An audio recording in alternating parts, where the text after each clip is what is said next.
لبيك اللهم لبيك لبيك لا شريك لك لبيك إن الحمد والنعمة لك والملك لا شريك لك. الحمد للہ رب العالمین والصلاة والسلام علی سید المرسلین اما بعد فاعوذ باللہ من الشیطان الرجیم بسم اللہ الرحمن الرحیم. پڑھیے الصلاة والسلام علیک یا رسول اللہ وعلی آلک واصحابک یا حبیب اللہ. الصلاة والسلام علیک یا نبی اللہ وعلی آلک واصحابک یا نور اللہ. پھر جا رہے ہیں اہل محبت کے قافلے، پھر جا رہے ہیں اہل محبت کے قافلے، پھر یاد آ رہا ہے مدینہ حضور کا.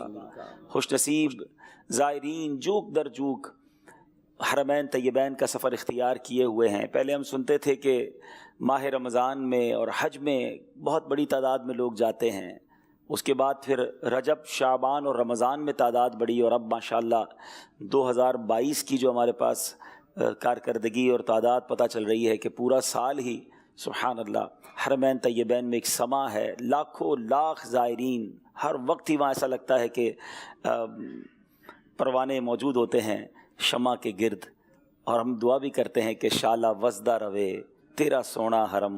اللہ کرے کہ یہ حرم کی بہاریں کبھی کم نہ ہوں، بڑھتی چلی جائیں. تو الحمدللہ اسی سوچ کے تحت مجلس سے حج و عمرہ جو دعوت اسلامی کا بہت خوبصورت ڈپارٹمنٹ ہے، ہم نے یہ طے کیا کہ عمرہ تربیتی اجتماع کیا جائے، کیونکہ بڑی تعداد میں لوگ عمرہ کرنے جاتے ہیں، اور چونکہ عمرے کے بھی کچھ مسائل ہیں، کچھ معاملات ہیں جس کو سیکھنا بہت ضروری ہے. ہم لاکھوں روپے بعض اوقات خرچ کر لیتے ہیں اور وہاں عمرے پر 15 دن 12 دن بعض اوقات پورا مہینہ لوگ گزار لیتے ہیں، مگر ایک اہم کام کرنے کے لیے جانے کے لیے 2-3 گھنٹے اس کی تربیت کے لیے نہیں دیتے. اور بعض اوقات ہم نے یہ بھی دیکھا کہ یہ نہ سیکھنے کی وجہ سے ایسی مسٹیکس اور ایسی غلطیاں ہو جاتی ہیں کہ بعض اوقات گناہگار بھی ہو جاتے ہیں، بعض اوقات جرمانے دم اور صدقہ بھی لگ جاتا ہے، اور بعض اوقات عمرہ بھی ٹھیک طریقے سے ادا نہیں ہوتا. تو جس مقصد کے لیے جا رہے ہیں وہ مقصد پورا ہو جائے. تو اللہ کی رحمت سے دعوت اسلامی کے اس پیارے نیک ماحول میں، مدنی ماحول میں، ہمیں نیک اعمال کرنے کا ذہن بھی دیا جاتا ہے اور پھر اس کی تربیت بھی کی جاتی ہے. تو آج میں گزارش کروں گا کہ پلیز یہ اگلا جو ٹائم ہے 1.5-2 گھنٹے، امید ہے کہ یہ تربیتی سیشن چلے گا، اگر غور سے توجہ سے ہم اس پورے سیشن کو سن لیں گے، تمام باتوں کو سنیں گے، ذوق میں بھی اضافہ ہوگا، شوق میں بھی اضافہ ہوگا، اور اللہ نے چاہا علم دین بھی سیکھنے کو ملے گا. یاد رہے کہ اعمال کا دار و مدار نیتوں پر ہے. انما الاعمال بالنیات. اتنا مبارک سفر ہے تو اس سفر سے پہلے کچھ اچھی نیتیں کر لینی چاہیے. سب سے پہلے تو میں آپ کو سجیشن دوں گا کہ یہ جو کتاب رفیق المعتمرین، یہ میرے دل کی طرف جو موجود ہے کتاب، یہ سمجھ لیں عمرے پر جانے والوں کے لیے کمال کا گفٹ ہے. یہ کتاب آپ کے ساتھ ہونی چاہیے. میں تقریباً آج کا پورا جو بیان ہے وہ اسی کتاب سے انشاءاللہ حاصل کر کے برکتیں لے کر آپ تک پہنچاؤں گا. تو اس کے شروع میں عمرے پر جانے والوں کے لیے بڑی پیاری نیتیں لکھی ہوئی ہیں. میں چند نیتیں اس میں سے کر دیتا ہوں، اور جو ماشاءاللہ جا رہے ہیں زائرین تو ساتھ ساتھ انشاءاللہ کہہ کر نیت کا اظہار بھی کر دیں کہ صرف رضائے الہی پانے کے لیے عمرہ کروں گا انشاءاللہ. یعنی اللہ کی رضا کے لیے. سفر کس لیے؟ اللہ کی رضا کے لیے، اور کوئی مقصد نہیں ہونا چاہیے. جناب چلے ذرا آؤٹنگ بھی ہو جائے گی تو تھوڑی شاپنگ بھی ہو جائے گی تو تھوڑا دوستوں سے بھی مل لوں گا. صرف اللہ کی رضا کے لیے یہ سفر کروں گا. حضور علیہ الصلوۃ والسلام کی پیروی میں عمرہ کروں گا انشاءاللہ، کیونکہ سنت ہے عمرہ کرنا، تو یہ بھی نیت کر لیں. ماں باپ کی رضا مندی لے لوں گا. یہ بہت ضروری ہے کہ نفلی عمرے کے لیے آپ کو اپنے والدین اگر ہیں تو ان کی اجازت لینا ضروری ہے، کیونکہ اگر والدین کے معاملات ایسے ہیں کہ ان کو آپ کی خدمت کی حاجت ہے تو بغیر اجازت کے ان کے نہیں جانا. اسی طرح بیوی شوہر کو رضامند کرے، اور مقروض جو ابھی قرض ادا نہیں کر سکتا تو وہ قرض خواہ سے اجازت بھی لے. یہ بھی بڑا مسئلہ ہے کہ جناب کسی کا قرضہ لیا ہوا ہے اور لوگ عمرے پر جا رہے ہیں. اگر آپ کا قرضہ بہت زیادہ ہے اور آپ عمرے پر جا بھی رہے ہیں تو بہتر یہ ہے کہ پھر جس سے قرضہ لیا ہے اس سے اجازت لے لیں کہ بھائی میں عمرے پر جا رہا ہوں اور وہ اجازت دے تو پھر سفر کریں۔ ایک اور بہت خوبصورت نیت بھی ہے اور یہ کرنا بھی ضروری ہے کہ انشاءاللہ مال حلال سے عمرہ کروں گا، کہیے انشاءاللہ۔ چلتے وقت گھر والوں، رشتہ داروں اور دوستوں سے قصور معاف کرواؤں گا اور ان سے دعا بھی کرواؤں گا۔ یہ بزرگوں کا بھی طریقہ ہے کہ جب بھی سفر پر جائیں تو معافی تلافی کر لیں، دعا بھی کروا لیں۔ تو آپ جاتے ہوئے عمرے پر اپنے رشتہ داروں سے، دوستوں سے کہ میں حرمین جا رہا ہوں، مجھ سے کوئی غلطی ہو گئی تو معاف کر دیں، ان کی دل آزاری ہوئی ہے تو اس پہ معافی مانگیں، تو یہ انشاءاللہ دعاؤں سے ساتھ جائیں گے تو اللہ نے چاہا اور برکتیں ملیں گی۔ اچھا، ایک اور بہت خوبصورت نیت ہے اور یہ مقبول عمرے اور مقبول حج کی نشانی بھی ہے کہ حاجت سے زائد توشہ، یعنی آپ کو جتنے پیسوں کی یا سامان کی ضرورت ہے اس سے تھوڑا زیادہ رکھ لیں، تو اس پہ راستے پر جو آپ کے ساتھ عمرے پر ساتھ چل رہے ہیں، سفر پر ساتھ چل رہے ہیں، ان پر خرچ کروں گا یا فقراء پر خرچ کروں گا۔ تو یہ بڑی اچھی نیت ہوتی ہے کہ بندہ کہ یار ایک احرام ایکسٹرا لے لیتا ہوں، ایک چپل کی ضرورت ہے 2 چپل رکھ لیتا ہوں، تھوڑے پیسے زیادہ رکھ، جس کو اللہ نے جتنی وسعت دی ہے، اپنے لیے کوئی چیز لی ہے یار ایک ایکسٹرا لے لیتے ہیں، شاید کسی کو راستے میں ضرورت پڑ جائے گی، ہے میرے اللہ کا مہمان ہے نا، عمرہ کرنے والا، سبحان اللہ، کس نے بلایا؟ اللہ نے اپنے گھر پہ مہمان کو بلایا، نبی پاک کے روضے کا مہمان ہے، چلو میں اس کی خدمت کر لوں گا۔ تو کیا معلوم کسی کو احرام دینا، کسی کو چپل دینا، بہت ساری چیزیں سفر میں ایک دوسرے کی یوز کرنے کا موقع یا پیش کرنے کا موقع مل جاتا، تو بڑی خوش دلی کے ساتھ۔ اور ہم نے دیکھا ہے ماشاءاللہ کچھ لوگ باقاعدہ چیزیں لے کر ساتھ چلتے ہیں کہ یار چلے میں وہاں کچھ کھانا کھلا دوں گا، کوئی چیز کھلا دوں گا۔ تو یہ اگر آپ کا ذہن بن جائے کہ یہ رب کے مہمان ہیں، اور عمرہ کرنے والوں حاجیوں کو تو ضیوف الرحمان کہا گیا، اللہ کے مہمان کہا گیا، تو اگر آپ ان مہمانوں کی خدمت کی نیت کر کے جائیں گے نا تو اللہ نے چاہا ان کی دعائیں لگ گئی تو پھر بار بار جاتے رہیں گے۔ مجھ سے کئی لوگ پوچھتے رہتے ہیں کہ کوئی ایسا طریقہ بتائیں کہ بار بار حاضری نصیب ہو، بار بار حاضری نصیب ہو۔ ویسے تو بہت سارے طریقے ہیں، یقیناً درود پاک کی کثرت کریں، وہاں جا کر دعائیں مانگیں، مگر میں نے ایک فارمولہ دیکھا ہے کہ میں نے کئی اسلام کو کہا بھی کہ کام کریں، جب آپ حج کرنے جائیں یا عمرہ کرنے جائیں نا تو وہاں اللہ کے مہمانوں کی خدمت کریں، آپ ان کی خدمت کریں، ان کی دعائیں لے لیں، انشاءاللہ بار بار جاتے رہیں گے۔ اور ایسا ہم نے دیکھا کہ جو یہ کرتے ہیں انہیں ماشاءاللہ بلاوا ملنا شروع ہو جاتا ہے۔ اچھا، پھر ایک اور نیت کر لیں کہ دوران سفر ذکر و درود سے دل بہلاؤں گا، یعنی یہ پورا سفر جو ہے نا یہ ذکر و درود کے ساتھ کرنے والا ہے۔ فضول باتیں تو موبائل فون پہ بہت ٹائم گزارنا، شاپنگ، یہ سارے کام ہم نے اس سے اپنے آپ کو بچانا ہے۔ بھیڑ کے موقع پر لوگوں کو اذیت نہ پہنچے، اس بات کا میں خیال رکھوں گا، اور اگر خود کسی سے تکلیف پہنچی تو صبر کرتے ہوئے معاف کر دوں گا۔ یہ سفر جھگڑے والا سفر نہیں ہے، ویسے تو کبھی بھی جھگڑا نہیں کرنا چاہیے، مگر حرمین طیبین میں تو عاجزی، انکساری، اگر یہ کیفیت اللہ کرے ہم پر طاری ہو جائے نا کہ میں تو قابل ہی نہیں تھا آنے کے، اتنے بڑے مجرم کو کون اپنے گھر بلاتا ہے، رب کریم نے مجھے بلا لیا تو اب میں کیا اللہ کے مہمانوں سے لڑائی کروں گا؟ ٹھیک ہے، کوئی بات نہیں، دھکا لگ گیا، مزاج کے خلاف بات ہو گئی، تو ہمیں صبر کے ساتھ، بڑے سکون کے ساتھ یہ ٹریول کرنا ہے، اور اس کیفیت میں کرنا ہے کہ میں جناب کب آنے کے قابل تھا، رحمت نے یہاں تک پہنچایا۔ اس میں ایک اور بات بھی ذہن میں رکھنی ہے، بعض اوقات کیا ہوتا ہے، کچھ لوگوں کی شکوہ کرنے کی بڑی عادت ہوتی ہے، یار بہت گرمی ہے، بہت رش ہے، کھانا مزیدار نہیں ہے، آج رات نیند نہیں ہوئی ہے، بستر پہ مزہ نہیں تھا۔ دیکھو مکے مدینے جا کر یہ باتیں مت کرنا، ہاں یہ باتیں مت کرنا کہ مجھے مزہ نہیں آ رہا، بھیڑ بہت ہے تو کھانا اچھا نہیں لگ رہا۔ ارے کہ مجرم کے نخرے ہوتے ہیں، اپنی کیفیت یہ رکھنا میں تو مجرم ہوں، گناہ معاف کروانے جا رہا ہوں، وہاں پہنچ گیا، یہی بڑی بات ہے۔ اور جو اس طرح کے شکوے شکایت کرتے ہیں نا، ایسا نہ ہو کہ پھر اگلا سفر ہی بند ہو جائے۔ آپ کے گھر پر آ کر کوئی آپ کے گھر کی برائی کرے، بلاتے ہیں آپ اس کو گھر پہ دوبارہ، وہ آپ کے گھر پر آ کر کے صفائی نہیں ہے، کھانا اچھا نہیں تھا، مزہ نہیں آیا، تمہاری مہمان نوازی اچھی نہیں ہے، تو بندہ کہ یار اگلی بار اس کو مت بلانا۔ اور جو آپ کے گھر آئے اور آپ کو دعائیں دے کر جائے، آپ کی شکریہ ادا کر کے جائے کہ یار کیا مزہ آیا، بڑی مہربانی، اللہ آپ کو جزائے خیر دے، ہیں جاتے جاتے تحفہ بھی دے کر جائے، بڑا ادب کے ساتھ رہے، آپ کہتے ہیں بڑا اچھا مہمان تھا، اس کو پھر بلانا ہے۔ ہم اپنے گھر بھی اسی کو بلاتے ہیں جو ہمارے گھر کا خیال رکھے، ہماری عزت کا خیال رکھے۔ ہم اللہ کی بارگاہ میں جا رہے ہیں، اللہ کے حبیب کی بارگاہ میں جا رہے ہیں، کوئی شکوہ نہیں، کوئی شکایت نہیں، ٹھیک ہے، اور وہاں شکریہ ادا کرنا ہے، اللہ کا شکر ادا کریں، نبی پاک علیہ الصلوۃ والسلام کی بارگاہ میں شکریہ پیش کریں کہ حضور آپ نے بلایا، آپ کی مہربانی، یہ ہمارا ذہن ہونا چاہیے۔ شکوے شکایات کہیں وہ کہتے ہیں نا راستے بند ہو گئے تو پھر پریشان ہو جائیں گے۔ تو بہرحال بہت ساری نیتیں، میں نے چند نیتیں عرض کر دی ہیں، اب ہم چلتے ہیں انشاءاللہ احرام۔ اب عمرہ چونکہ ہم نے کرنا ہے، سب سے پہلے سفر کی ہم کچھ احتیاطیں، سفر سے پہلے یہ سفر کی جو کچھ احتیاطیں ہیں نا، یہ آپ کو صرف عمرے اور حج میں نہیں، یہ آپ کو دنیا بھر کے سفر کے لیے چند چیزیں میں بتا دیتا ہوں، وہ کام آئیں گی۔ دیکھیں یاد رکھیں، مسافر جو ہوتا ہے نا، خاص طور پہ انٹرنیشنل سفر کرنے والا، اس کی مین چیز اس کا پاسپورٹ ہوتا ہے۔ تو پاسپورٹ کا آپ نے بہت زیادہ خیال رکھنا ہے. اچھا, اس کے بعد آپ نے پاسپورٹ کے خیال کے ساتھ ساتھ آپ کا جتنے ڈاکیومنٹس ہیں, یعنی آپ کا ویزا ہے, آپ کی اور بہت سارے آپ کے ساتھ ڈاکیومنٹس ہوتے ہیں. آج کل میرا خیال میڈیکل کارڈ وغیرہ بھی بنا رہے ہیں. سرٹیفکیٹ جو ہے نا, خاص طور پر جو حاجی جا رہے ہیں, عمرے پہ جا رہے ہیں لوگ, ان کا کورونا سرٹیفکیٹ ایئرپورٹ پہ چیک ہوتا ہے. ٹھیک ہے, تو وہ ویکسین جو ہے نا وہ بہت ڈبل ڈوز ہونی ضروری ہے. ڈبل ڈوز ضروری ہے, اور جو اپرووڈ ہے وہ والی ہونی ضروری ہے. ٹھیک ہے, تو اب وہ آپ کے ٹریول ایجنٹ سے بھی آپ معلوم کر لیں گے. تو آپ نے جو کورونا ویکسین کا کارڈ ہے وہ, اپنا پاسپورٹ, اپنا ٹکٹ اور اپنا ویزا. اچھا, اب آپ نے کرنا یہ کہ یہ ان چیزوں کا پرنٹ تو آپ کے ساتھ ہوگا, لیکن آپ ان تمام چیزوں کو ڈیجیٹل فارمیٹ میں اپنے موبائل میں بھی سیو کر لیں, تاکہ خدا نہ خواستہ کوئی ڈاکیومنٹ گم ہو جاتا ہے تو آپ کے موبائل میں پاسپورٹ کی کاپی ہوگی, ویزا کی کاپی ہوگی, کورونا کا سرٹیفکیٹ ہوگا, تو یہ آپ کو کام دے گا. خدا نہ خواستہ آپ کو کوئی پرابلم ہوتی ہے تو اچھا, یہ کوشش یہ کریں کہ یہی سارے ڈاکیومنٹس آپ اپنے کسی رشتہ دار کو بھی واٹس ایپ کر دیں کہ بھائی اپنے پاس بھی سیو رکھو, کبھی ضرورت پڑی تو میں آپ سے منگوا لوں گا. آپ سے ڈیلیٹ ہو گیا تو کسی کے پاس تو ہوگا جس سے آپ منگوا سکیں. پہلی چیز. دوسری چیز یہ ہے کہ آپ نے اگر بیلٹ, احرام کے بیلٹ میں پاسپورٹ رکھنا ہے تو پھر مہربانی کر کے اس بیلٹ کو کہیں اتار کے رکھ مت دیجیے گا, ورنہ ایسا بھی ہوا کہ وضو خانے پر یا واش روم میں گیا اور بیلٹ اٹھا کے باہر رکھ دیا, اسی میں سارے پیسے, اسی میں پاسپورٹ, اسی میں ڈاکیومنٹ, اور کوئی بندہ لے کے چلا گیا یا آپ بھول گئے تو اب آپ بہت زیادہ پریشان ہو سکتے ہیں. تو اگر بیلٹ میں پاسپورٹ رکھیں یا چیزیں رکھیں تو پھر اس بیلٹ کو اچھی طرح آپ نے اپنے ساتھ ہی رکھنا ہے. اچھا, اب اس کے ساتھ ساتھ مین چیز آتی ہے آپ کا بیگ. بڑے بھی ہوتے ہیں, چھوٹے بھی ہوتے ہیں, تو بیگ جو ہے نا, اب آپ سفر کے لیے ہمیشہ یاد رکھیں کہ بیگ آپ کا مین ساتھی ہے. اگر بیگ ٹوٹ گیا, اس کے ٹائر ٹوٹ گئے, اس کا ہینڈل ٹوٹ گیا, آپ کا سارا سفر بیگ سنبھالنے میں خرچ ہو جائے گا. یہاں روپیوں میں بیگ ملے گا, ور ریالوں میں ملے گا.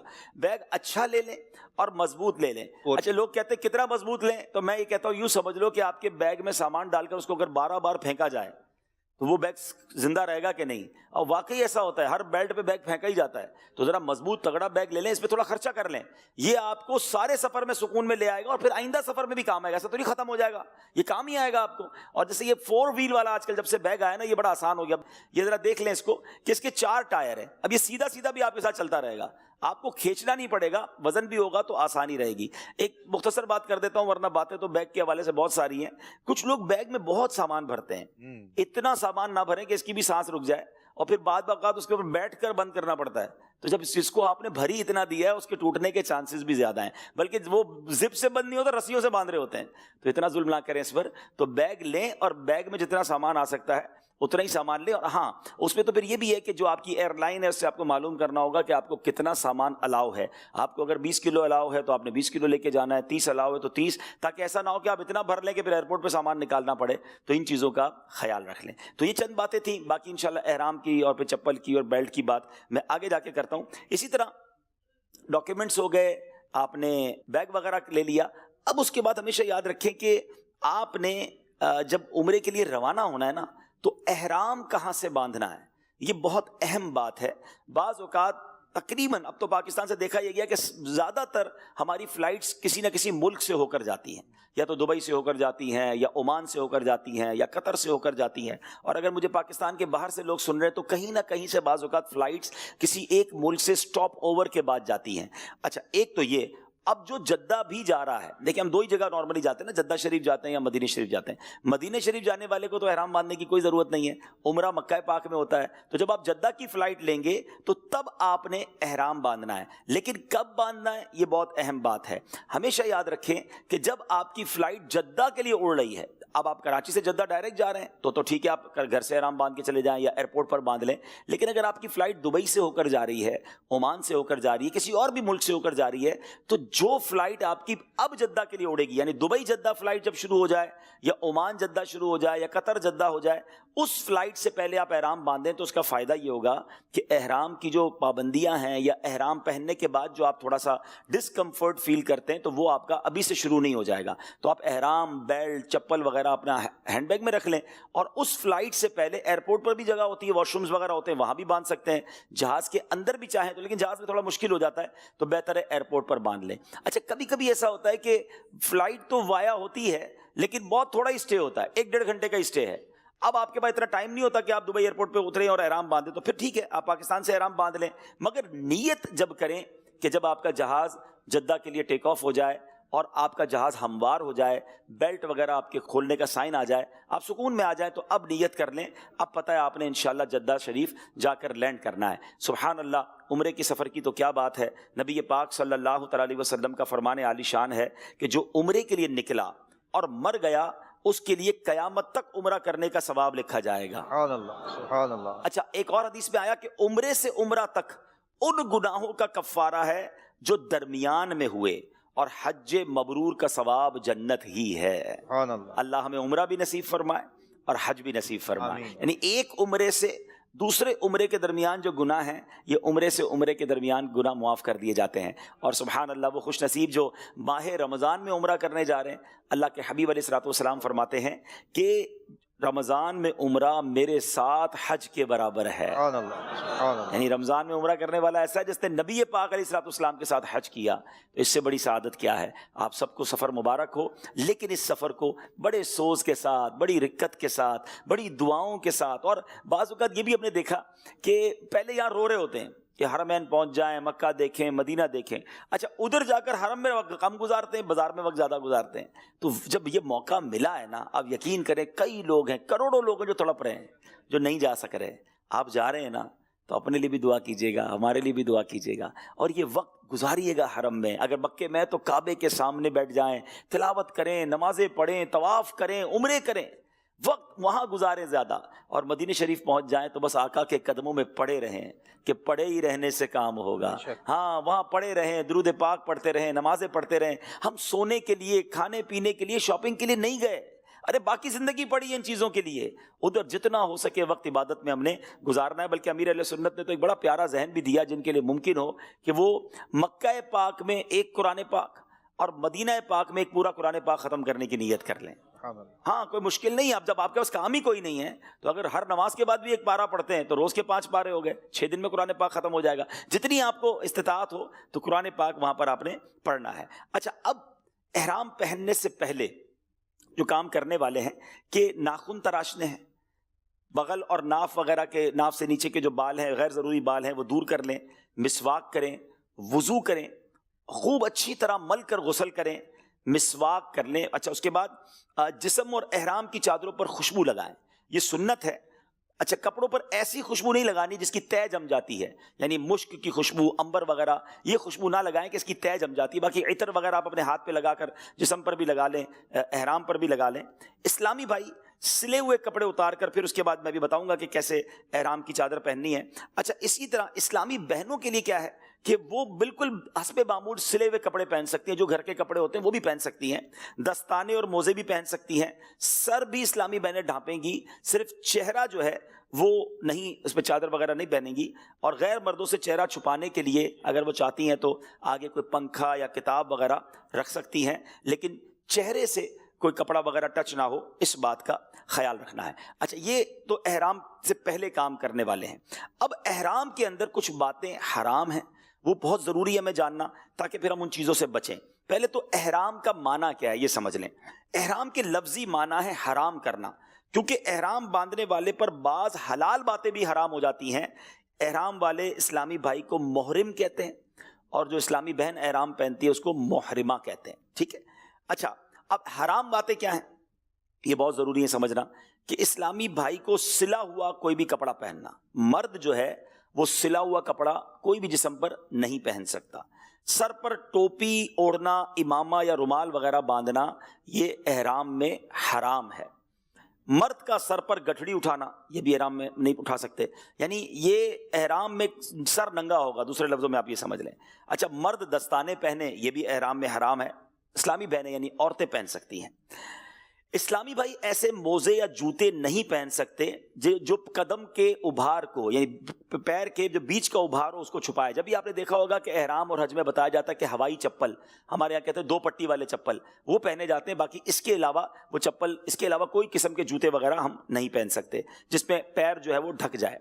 جسم، لباس یا بالوں میں خوشبو لگانا، خوشبو سے آپ نے بہت زیادہ بچنا ہے، احرام میں خوشبو نہیں لگا سکتے۔ خالص خوشبو مثلا الائچی، لونگ، دار چینی، زعفران، اس طرح کا کوئی ڈائریکٹ جو کھا رہے ہوتے ہیں، آج کل ہمارے ہاں چونکہ خوشبو والی چھالیاں آتی ہے، خوشبو والے پان آتے ہیں، تو کوئی بھی خوشبو والی چیز آپ نے نہ کھانی ہے نہ اس کو لگانی ہے۔ ہاں پکی ہوئی خوشبو ہے اس کے پھر الگ مسائل ہیں۔ اسی طرح مرد و عورت کے درمیان کے جو معاملات ہوتے ہیں، جب تک آپ کا احرام ہے یہ بھی آپ بالکل اس سے دور رہیں گے، اس سے جو ہے وہ آپ نے بچنا ہے۔ ناخن وغیرہ بھی نہیں کاٹ سکتے، بال وغیرہ بھی نہیں کاٹ سکتے۔ احرام اگر آپ کی نیت ہو چکی ہے تو اس کے بعد آپ یہ کام نہیں کر سکتے۔ جی اچھا، اب یہ تو چند باتیں ہو گئیں، میں مختصر باتیں بتا رہا ہوں۔ اس کے بعد کچھ باتیں احرام میں مکروہ ہیں۔ اب میل چھڑانا، جسم کا میل چھڑانا، آپ کہیں یار بہت تھک گیا ہوں، صابن وابن لیا اور نہانا شروع کر دیا، تو میل نہیں چھڑائیں گے احرام کے اندر، یہ مکروہ ہے۔ کنگھی کرنا یہ بھی نہ کریں، اگر بال بکھر بھی گئے تو کوئی بات نہیں، اب احرام میں ہیں تو اب آپ کنگھی سے اپنے آپ کو روکیں گے، کیونکہ اس سے آپ کنگھی کریں گے یا بال کھجائیں گے تو بال ٹوٹنے کا بھی ڈر ہے، تو اس سے بچنا ہے۔ جان بوجھ کر خوشبو نہیں سونگھنی ہے کہ چلو خوشبو لگا تو نہیں سکتا، میں خوشبو سونگھنا شروع کر دوں، تو اپنے آپ کو، یعنی دوسرے لفظوں میں اگر آپ سمجھیں نا، احرام میں بندہ بالکل جو ہے نا لگژریز سے دور ہو جاتا ہے کہ اب صابن، خوشبو، تیل، کنگھی، سلے ہوئے کپڑے، اب اللہ کی عبادت کرنی ہے اور اللہ کی رضا کے لیے ان سب چیزوں کو چھوڑ دیا ہے۔ سبحان اللہ، یہ بڑا بندگی کا کانسیپٹ ہے۔ اللہ آپ کو حج نصیب فرمائے۔ عمرہ تو چند گھنٹوں میں ہو جاتا ہے، جب حج کا احرام باندھتے ہیں نا پھر کہتے ہیں مزے کو مزہ آ جاتا ہے کہ صابن سامنے ہے تو نہانے کو جی بھی چاہ رہا ہے، اچھا جناب خوشبو بھی لگانے کو جی چاہ رہا ہے، تیل لگانے کو بھی جی چاہ رہا ہے، کپڑے پہننے کو جی چاہ رہا ہے، لیکن نہیں، اللہ کی رضا کے لیے سب چھوڑا ہوا ہے۔ میلا کچیلا ہے، اور روایتوں میں آتا ہے اللہ کو میلا کچیلا حاجی بڑا پسند ہے۔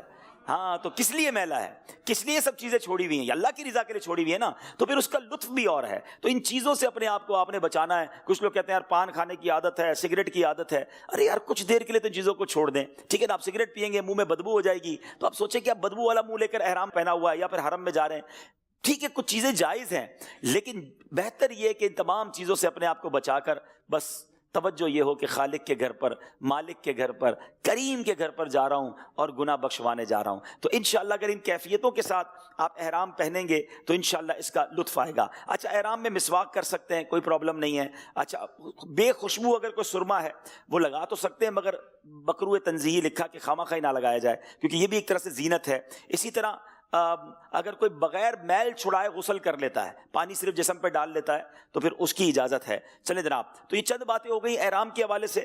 اب ہم بتاتے ہیں آپ کو کہ احرام باندھنا کیسے ہے۔ میں چاہوں گا کہ احرام تو آ گیا ماشاءاللہ۔ اچھا احرام لینے سے پہلے کچھ باتیں پہلے میں بتا دیتا ہوں کہ احرام لے کر پہلے چیک کر لیں۔ ہم کیا کرتے ہیں کہ احرام خریدا دکان سے اور لے کر رکھ دیا، اب جس دن فلائٹ ہے نا اس دن احرام کھولیں گے۔ تو پہلی تو عرض یہ ہے کہ احرام والے کی دکان پر ہی، کیونکہ ہر بندے کی سائز الگ ہے، کسی کا قد چھوٹا ہے، کسی کا قد لمبا ہے، کسی کی صحت زیادہ ہے، کسی کی کم ہے، اب آپ نے احرام لیا وہ آپ کو پورا ہی نہیں آ رہا تو آپ تکلیف میں آ جائیں گے، پہلی چیز۔ دوسرا، احرام کی کوالٹی ضرور چیک کریں، ٹھیک ہے۔ بہتر تو یہ کہ آپ لٹھے کا ایک احرام لے لیں اور ایک احرام تولیے کا لے لیں، تاکہ نیچے جب آپ تہبند باندھیں تو لٹھے کی باندھیں، اوپر آپ تولیے کی باندھ لیں۔ پسینہ وغیرہ ہوگا تو تولیے کا احرام اوپر آپ کا پسینہ بھی جذب کر لے گا۔ لیکن اگر لٹھے کا احرام لینا ہے تو اس میں دو احتیاطیں ہیں۔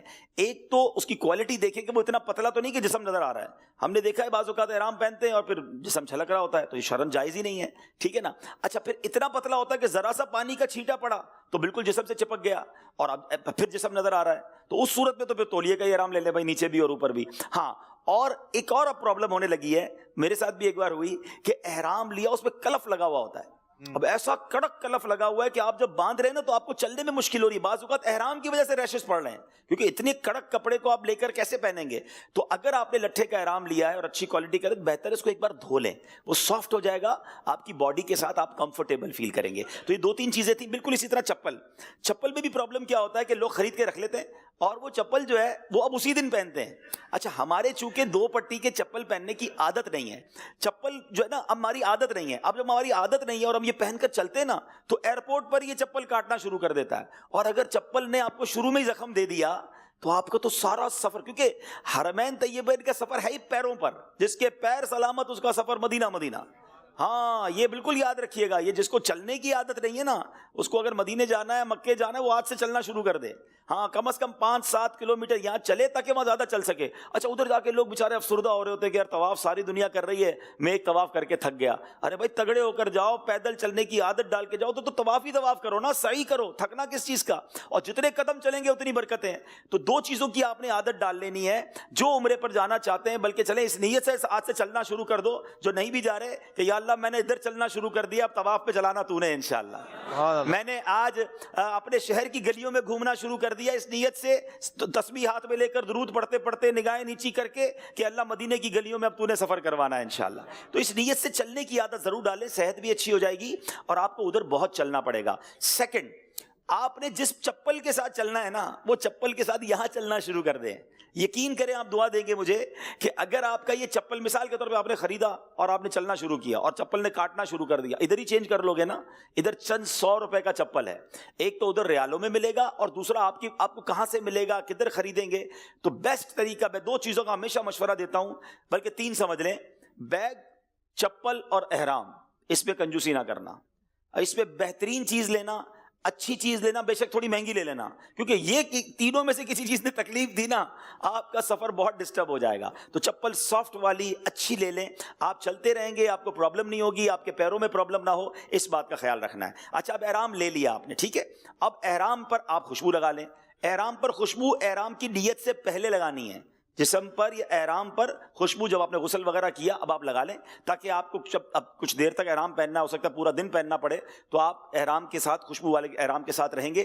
نیت کرنے کے بعد خوشبو آپ نے ساتھ نہیں رکھنی ہے. ایک اور مسٹیک لوگ پتہ کیا کرتے ہیں, احرام بھی لے لیا, خوشبو بھی ساتھ لے لی. عبدالحبیب بھائی نے کہا تھا ایئرپورٹ پہ احرام پہننا ہے, تو ایئرپورٹ پہ خوشبو نکالی, احرام پہ لگائی, اور اب جو بیلٹ تھا نا اسی میں خوشبو رکھ لی, ٹھیک ہے, یا جو ہینڈ بیگ تھا پاسپورٹ والا یا جو اس پہ خوشبو رکھ لی, ٹھیک ہے. اب احرام پہن لیا, نیت بھی کر لی, اب کسی کام سے جب اس بیگ میں یا بیلٹ میں ہاتھ ڈالا نا تو خوشبو لیک ہو چکی تھی, اب وہ ہاتھ پہ خوشبو لگ گئی. تو بھائی اگر آپ نے خوشبو احرام پر لگانی ہے تو اب خوشبو اپنے ہینڈ بیگ میں یا بیلٹ میں نہیں رکھنی ہے, وہ آپ نے پیک کر کے اپنے بڑے بیگ میں ڈال دینی ہے, جس کو ابھی آپ نے ہاتھ ہی نہیں لگانا. خوشبو والی چیزیں اپنے قریب نہ رکھیں, کیونکہ بائی مسٹیک بھی ہاتھ پہ خوشبو لگ جائے اور پھر اتنی لگ جائے کہ لوگ کہیں بہت زیادہ ہے, تو بعض صورتوں میں دم ہو جاتا ہے, تو ہمیں اس میں بڑی احتیاط کرنی ہے. تو بہرحال اب احرام باندھنے کا طریقہ, شہر کے لوگ خواہ مخواہ احرام سے بہت گھبراتے ہیں کیونکہ ہماری تہبند کی عادت نہیں ہے. اور میں ایک جملہ کہا کرتا ہوں کہ اگر مدینے جانا ہے, عمرہ کرنا ہے, حج کرنا ہے نا, اپنے آپ کو احرام فرینڈلی بنا لو. احرام پہننے کے لیے روتے, اور جب احرام پہن لے تو اتارنے کے لیے روتے ہیں کہ اترے گا کب, حاجی صاحب جلدی بتائیں کب اترے گا. بھائی کیوں جلدی ہے اتارنے کی, سکون سے پہنے رہو نا. پہلے تو روتے تھے یا اللہ احرام پہننے کا موقع دے دے. تو اس کی بڑی وجہ کیا ہے کہ ہم احرام پہننا سیکھتے نہیں ہیں. باقی جس کو احرام پہننا آ جائے پھر اس کو کوئی ٹینشن زیادہ نہیں ہوتی ہے. اب دیکھیں, آپ کا شہری لوگوں کا, ہم سب کا سب سے بڑا پرابلم ہی تہبند ہے. جس کو تہبند باندھنا آ گئی, آگے سارا معاملہ ٹھیک ہے. ٹینشن رہتی ہے تہبند سیدھی نہیں ہے, اتر نہ جائے, کھل نہ جائے. تو تہبند باندھنے کا بڑا سمپل طریقہ ہے, یہ 2 سرے جو ہے نا احرام کے, یہ دیکھیں, آپ ان دونوں سروں کو پہلے ملا لیں. بسم اللہ الرحمن الرحیم. اچھا, احرام کی سائز چیک کرنے کا طریقہ کیا ہے, یہ دیکھیں, یہ میں نے اپنی ناف کے اوپر احرام رکھا ہے اور یہ میرے ٹخنوں سے نیچے احرام ہے, تو یہ ٹھیک ہے. اگر ابھی سے ہی احرام میرے ٹخنوں کے اوپر ہے اور میں نے جناب اس کو اب جب فولڈ کروں گا تو بہت اونچا ہو جائے گا, تو اتنا چھوٹا احرام نہیں ہونا چاہیے. ایٹ لیسٹ یہ سائز ہونی چاہیے کہ بھائی پیٹ سے لے کر نیچے تک یہ احرام ہونا چاہیے. اچھا, اب میں نے دونوں سرے ملا لیے, ٹھیک ہے, اور یہاں کے بعد یہ والی جو سائڈ ہے اس کو تھوڑا سا میں نے جتنا مجھے ٹائٹ کرنا ہے میں نے ٹائٹ کر لیا. اب ان دونوں سروں کو ملا کر میں واپس آ گیا یہاں پر. یہاں کے بعد پھر میں نے اس کو ملا لیا, ٹھیک ہے جناب. اور اب اس کے بعد آپ کو جتنے فولڈ دینے, 1 دے دیں, 2 دے دیں, 3 دے دیں. اب یہ احرام ایسا مضبوط ہو گیا ہے کہ مجھے کسی بیلٹ کی ضرورت نہیں ہے, ٹھیک ہے. اور آپ دیکھیں یہ میرے ٹخنوں سے بھی اوپر آ گیا اور میرے یہ, اچھا ابھی میں نے کپڑے پہنے, کوئی کنفیوز نہ ہو جائے کہ کپڑے, امامہ, ٹوپی, بلکہ جسم کے اندر کوئی انڈر گارمنٹ بھی نہیں پہننا ہے. صرف احرام کی 2 بے سلی چادریں ہوں گی, اس بات کا آپ نے خیال رکھنا ہے, ٹھیک ہے. اب یہ اگر آپ اس طرح جس طرح میں نے احرام باندھا ہے نا, یہ ابھی تو میں نے آپ کو دکھانے کے لیے باندھا تو تھوڑے سیکنڈ زیادہ لگے, ورنہ اگر اپنے طور پہ جس کی عادت ہو جائے نا اس کو شاید 30 سیکنڈ 15 سیکنڈ بھی نہیں لگتا. مثال کے طور پہ دوبارہ دیکھیں, اب ذرا تھوڑا سا میں اسپیڈ میں باندھوں گا تاکہ آپ کو سمجھ آ جائے کہ جب آپ کی عادت ہو جائے گی نا تو آپ احرام کی طرف دیکھیں گے بھی نہیں اور آپ کا احرام بن جائے گا, ٹھیک ہے. اب یہ 2 سرے یہاں آ گئے اور اس طرح اس کو کرتے جائیں انشاءاللہ. یہ بہت اچھے انداز میں آپ کا احرام بندھ بھی جائے گا، اور پھر اس کے بعد جب آپ اس طرح احرام باندھتے ہیں نا تو آپ کے احرام میں آپ کو چلنے کی بھی بڑی اچھی گنجائش مل جاتی ہے. کچھ لوگ تولیے کی طرح باندھ لیتے ہیں، پورا لپیٹ لیتے. جب آپ پورا کسی چیز کو لپیٹ لیں گے نا تو آپ چل نہیں سکیں گے پراپرلی. اب دیکھیں چونکہ یہاں بل بنے ہوئے نا تو اب میرے چلنے میں مجھے کوئی پرابلم نہیں ہوگی. کتنا پیر کھل رہا ہے، دیر از نو پرابلم. ٹھیک ہے، آپ چلتے جائیں گے، آپ کو احرام میں کوئی پرابلم نہیں ہوگی. تو یہ اس طرح آپ نے احرام باندھنا ہے تو انشاءاللہ آپ کو کسی قسم کا پرابلم نہیں ہوگا. پھر اس کے بعد یہ جو بیلٹ ہیں، اچھا بیلٹ بھی بڑے آسان اور اچھے آ گئے ہیں کہ بیلٹ میں کافی اچھا سامان آ جاتا ہے. اب یہ جس طرح کے اسپورٹس بیلٹ کہلاتے ہیں یا ٹریول بیلٹ کہلاتے ہیں، اس طرح کا آپ بیلٹ لے لیں، کوئی بھی کمپنی کا لے لیں. اور یہ آپ دیکھیں گے کہ اس کا جو بکل ہوتا ہے، یہ بکل جب آپ پیچھے ڈالیں گے نا اپنے ساتھ، اب یہ دیکھیں یہ میں نے پیچھے ڈال دیا، ہمیں کرینے بند کر. اچھا یہ میں نے جیسے یہ بند کیا نا، یہاں سے آپ دیکھ رہے ہوں گے، ٹھیک ہے، یہ اس کا بکل آ گیا اور یہ ہم نے اس کو یہاں پر لے آئے. اب اس میں آپ کا پاسپورٹ بھی آ جائے گا، آپ کا موبائل بھی آ جائے گا، مسواک شریف، تسبیح، یہ سب اس کے اندر آپ کی آ جائے گی. یہ بیلٹ مہربانی کر کے کہیں وضو خانے کے باہر، واش روم کے باہر مت اتاریے گا، یہ اپنے ساتھ ہی لے جائیے گا. اندر بھی واش روم میں بعض اوقات ہینگر وغیرہ، ہک وغیرہ ہوتے ہیں، وہاں لگا لیجیے گا. اچھا اب یہ احرام کی چادر، اس کو بھی اسی طرح تھوڑی سی بڑی لیجیے گا تاکہ آپ اچھے انداز سے اس کو اوڑھ سکیں. اب یہ احرام کی چادر پہننے کا بھی طریقہ یہ کہ یہ میرا لیفٹ ہینڈ ہے، اس کا کونا یہاں پر لے کر آئے اور یہ آپ نے پورا لپیٹ لیا. بہتر یہ ہے کہ یہ پیچھے سے اتنا احرام ضرور ہونا چاہیے کہ یہ پورا لپیٹ کر آپ کے آگے ایک حصہ اس کا آ جائے. یہ سائز چیک کرنے کا طریقہ ہے. بعض اوقات اتنا چھوٹا احرام ہوتا ہے کہ پیچھے سے آگے آتا ہی نہیں ہے، تو اس کا مطلب آپ تھوڑا اور بڑے سائز کا احرام لیں تاکہ یہ آپ کے یہاں تک آ جائے. اس سے فائدہ کیا ہوگا کہ جب یہ گھوم کے یہاں تک آ جائے گا نا، ایک بار پھر راؤنڈ آ کر آ جائے گا، تو جب آپ رکوع وغیرہ کریں گے نا تو یہ احرام گرے گا نہیں. اور اگر احرام چھوٹا ہوگا، مثال کے طور پہ احرام آپ کا یہیں تک ہے اور آپ رکوع کریں گے تو یہ کھل جائے گا، تو آپ کا سینہ اور پیٹ وغیرہ بھی کھل جائے گا. تو آپ نے احرام کم از کم اتنا بڑا لینا ہے کہ یہ گھوم کر یہاں تک آپ کا احرام آ جائے، تو یہ آپ کو نمازوں وغیرہ میں بھی آسانی رہے گی. اچھا نمازوں کے حوالے سے بھی ایک بات عرض کر دوں کہ جب ماشاءاللہ احرام پہن لیں گے اور نماز وغیرہ پڑھنی ہوگی تو اس میں بعض اوقات کچھ لوگ بے احتیاطی کرتے ہیں کہ جب آپ نماز پڑھتے ہیں تو آپ اللہ اکبر جب یہ کریں گے تو آپ کا سینہ اور پیٹ وغیرہ کھل جائے گا، جو کہ مناسب نہیں ہے نماز کے دوران. تو اس کا بہت اچھا طریقہ امیر اہل سنت نے سکھایا تھا کہ جب آپ نماز پڑھنے لگے تو تھوڑے سے ہاتھ باہر نکالیں، اللہ اکبر، سینہ اور پیٹ آپ کا نہیں کھلا. دوبارہ دیکھ لیں گے، اللہ اکبر. ٹھیک ہے، تھوڑا سا ہاتھ باہر نکالیں گے تو آپ کا سینہ اور پیٹ جو ہے وہ نہیں کھلے گا اور آپ نماز اپنی اچھے انداز سے پڑھ لیں گے. بالکل اسی طرح نماز سے پہلے آپ یہ والی جو سائڈ ہے نا گھما کر اس کو یہاں اندر پھنسا لیں. اس کی بڑی وجہ یہ ہوتی ہے کہ بعضوں کا جب یہ بار بار نیچے گرتا ہے نا اور ہم زور سے احرام اوپر کرتے ہیں تو یہ ہر بار احتیاط کرنی ہے کہ کسی حاجی، کسی زائر کے سر پر احرام آپ کا نہ لگ جائے، کیونکہ اس کو سر پہ کپڑا رکھنا منع ہے اور آپ کی وجہ سے اس کے سر پہ کپڑا جا رہا ہے. سارے احرام والے ہوں گے نا، تو کسی کے منہ پہ کپڑا جا رہا ہوگا، کسی کے سر پہ جا رہا ہوگا، اس بیچارے کو صدقہ دینا پڑے گا. تو آپ نے اس کی احتیاط کرنی ہے کہ آپ نے احرام اوپر کرتے وقت بھی ذرا پیچھے دیکھ لینا ہے اور تھوڑا سافٹ ہینڈڈ اپنا احرام پیچھے کرنے کی عادت ڈالیں. یعنی جب بھی آپ کا احرام کھل جائے تو آپ نے اس طرح کرنے کی بجائے کہ پیچھے دو بندے اور بھی ذرا آپ کے احرام کی برکتیں لوٹیں، اس کی بجائے آپ نے بہت آسانی کے ساتھ آرام سے اپنے احرام کو اوپر کرنا ہے. اس بات کا آپ نے خیال رکھنا ہے. تو یہ چند باتیں احرام پہننے کے حوالے سے. یہ بیلٹ ہو گیا، یہ چپل ہو گئی. پھر عرض کر رہا ہوں احرام پہن لینا احرام نہیں ہے. یہ چادریں پہنی ہیں میں نے، جب تک میں نیت نہیں کروں گا احرام کی پابندیاں شروع نہیں ہوں گی. تو یہ بھی ہو سکتا ہے کہ آپ گھر سے اگر آپ کو لگتا ہے کہ یار ابھی ایئرپورٹ پہ مشکل ہو جائے گا تو گھر پہ غسل کیا، خوشبو لگائی، احرام پہن لیا، نیت نہ کریں.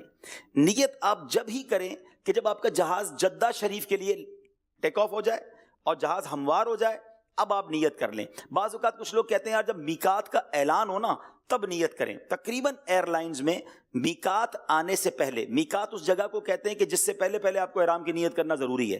وہ اعلان کرتے ہیں کہ بھائی میقات آنے والی ہے، احرام پہننے والے نیت کر لیں. وہ بعض اوقات انگریزی میں اعلان ہوتا ہے، بعض اوقات عربی زبان میں اعلان ہوتا ہے، وہ سمجھ ہی نہیں آتا کچھ لوگوں کو. دوسرا پرابلم یہ ہوتا ہے کہ بندہ تھکا ہوا ہوتا ہے. بعض اوقات یہ بھی ہوتا ہے کہ حاجی سو جاتا ہے، جہاز اڑا اور اس کی آنکھ لگ گئی. اب وہ جہاز جب اترا، جب اس کی آنکھ کھلی تو نیت تو نہیں کر سکا. تو بہتر یہ جناب کہ جہاز اڑ جائے جدہ شریف کے لیے، اب نیت کر لیں تاکہ نیند بھی آ جائے تو پرابلم نہ ہو. کھانا کھانے میں ایک اور پرابلم کیا ہے، کھانا کھانے کی بعض اوقات ٹرے کے اندر پرفیوم ٹشو ملتا ہے. اب دیکھیں یہ آپ کو بڑا اپنے آپ کو حاضر دماغ رکھنا پڑے گا کہ مجھ سے اگر کوئی پوچھے نا کہ احرام والے کو سب سے زیادہ جرمانے کس بات کے لگتے ہیں یا غلطیاں کس بات سے ہوتی ہیں، تو سب سے زیادہ غلطیاں جو ہے نا وہ خوشبو والے کو ہوتی ہیں. خوشبو سے اپنے آپ کو آپ نے بچا لیا، آپ نے 70% چیزوں سے بچا لیا. خوشبو والی چیز کھانی نہیں ہے، خوشبو والی چیز لگانی نہیں ہے، بس آسان لفظوں میں خوشبو لگانی نہیں ہے. جہاز کے اندر آپ نے دیکھا ہوگا کہ پرفیوم ٹشو آتا ہے ہاتھ صاف کرنے کے لیے، وہ پورا پرفیوم سے تر بتر ہوتا ہے. تو مہربانی کر کے اس کو تو فوراً دور کر دیجیے گا. اگر احرام کی آپ نیت کر چکے ہیں اور وہ ٹشو آپ نے لگا لیا اور اتنا لگا لیا کہ پورا ہاتھ ہی مہک گیا، زیادہ مہک گیا، تو دم ہونے کی صورت ہو سکتی ہے، پھر بکرا دینا پڑے گا. تو بہتر ہے کہ اپنے آپ کو ٹشو سے، پرفیوم ٹشو سے آپ نے دور رکھنا ہے. اچھا بعض اوقات یاد نہیں ہوتا تو ٹشو لیا اور منہ صاف کر لیا. احرام کی نیت ہو گئی ہے تو منہ بھی ٹشو سے صاف نہیں کریں گے، تولیے سے بھی صاف نہیں کریں گے.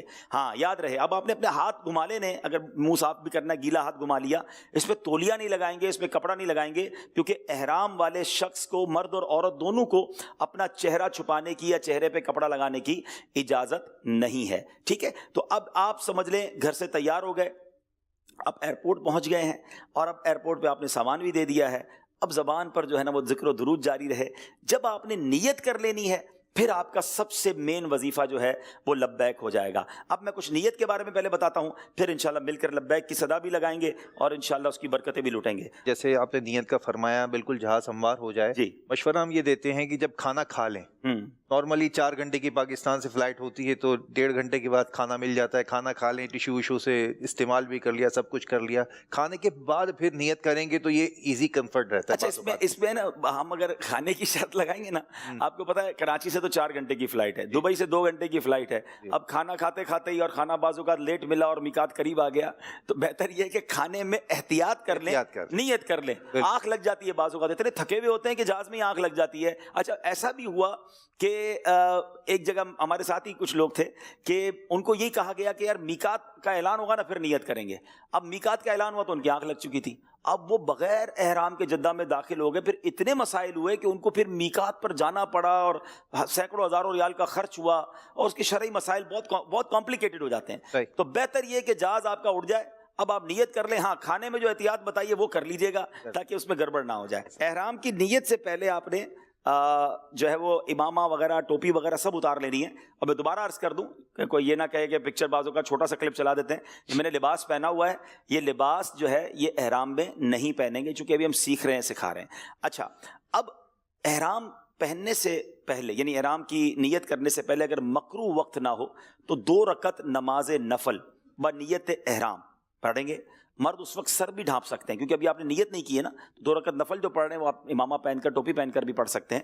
بہتر یہ کہ پہلی رکعت میں الحمد شریف کے بعد قل یا ایھا الکافرون اور دوسری رکعت میں قل هو اللہ شریف پڑھیں گے. اچھا اب اس کے بعد عمرے کی نیت کریں گے، اور نیت بڑی پیاری ہے، عربی زبان میں بھی اس کتاب میں موجود ہے.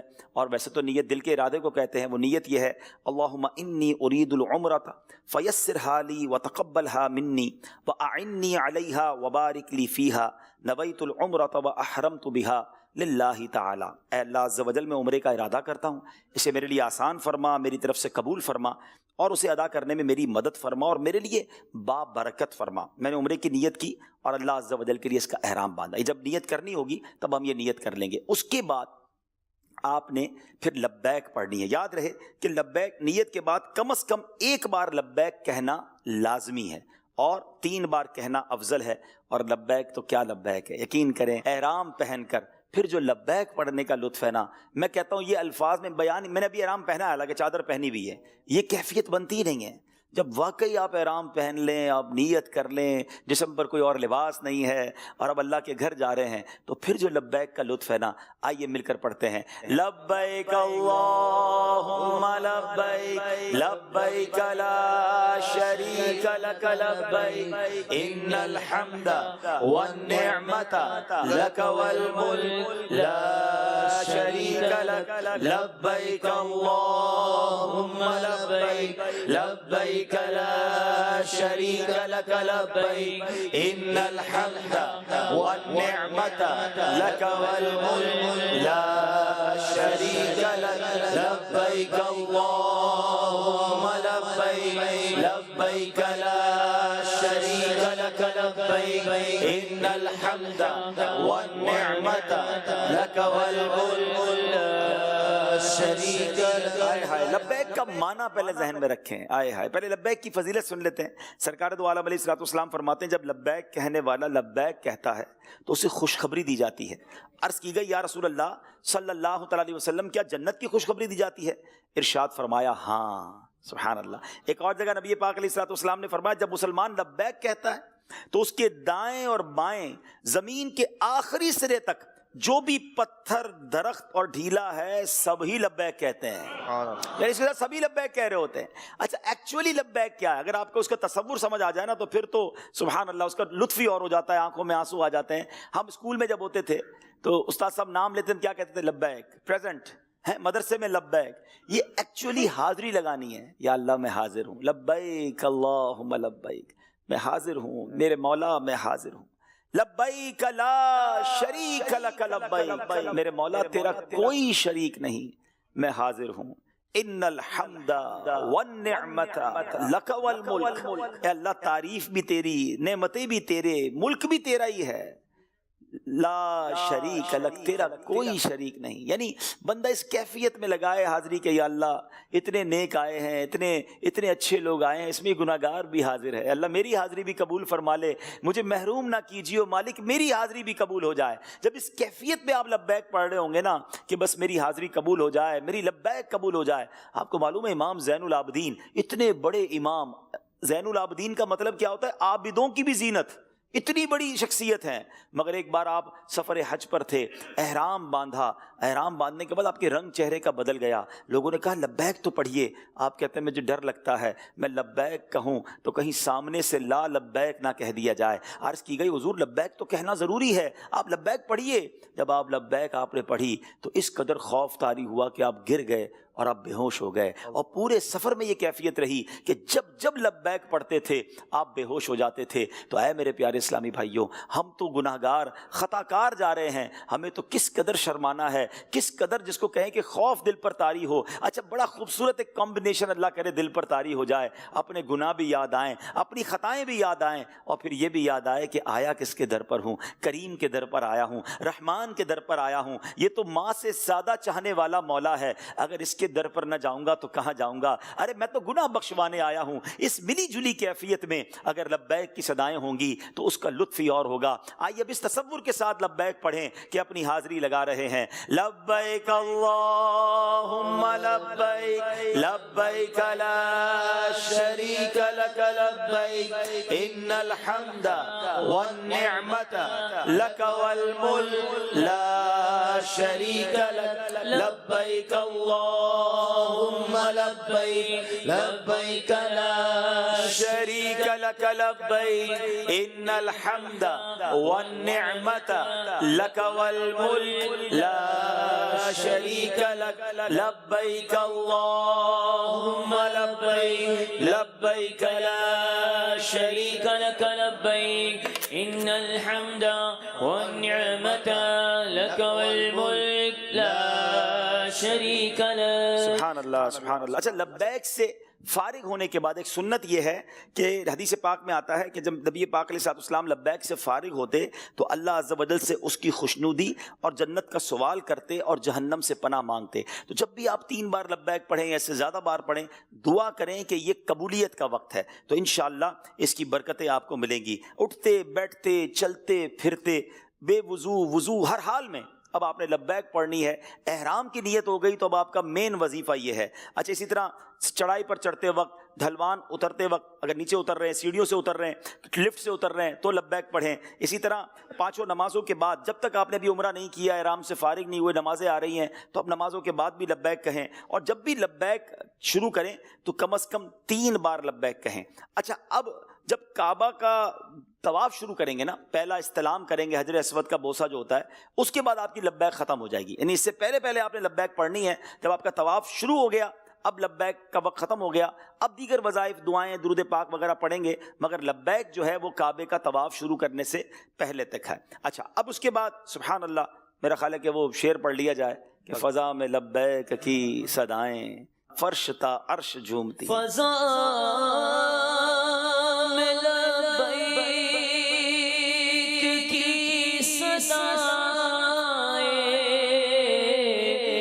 فرش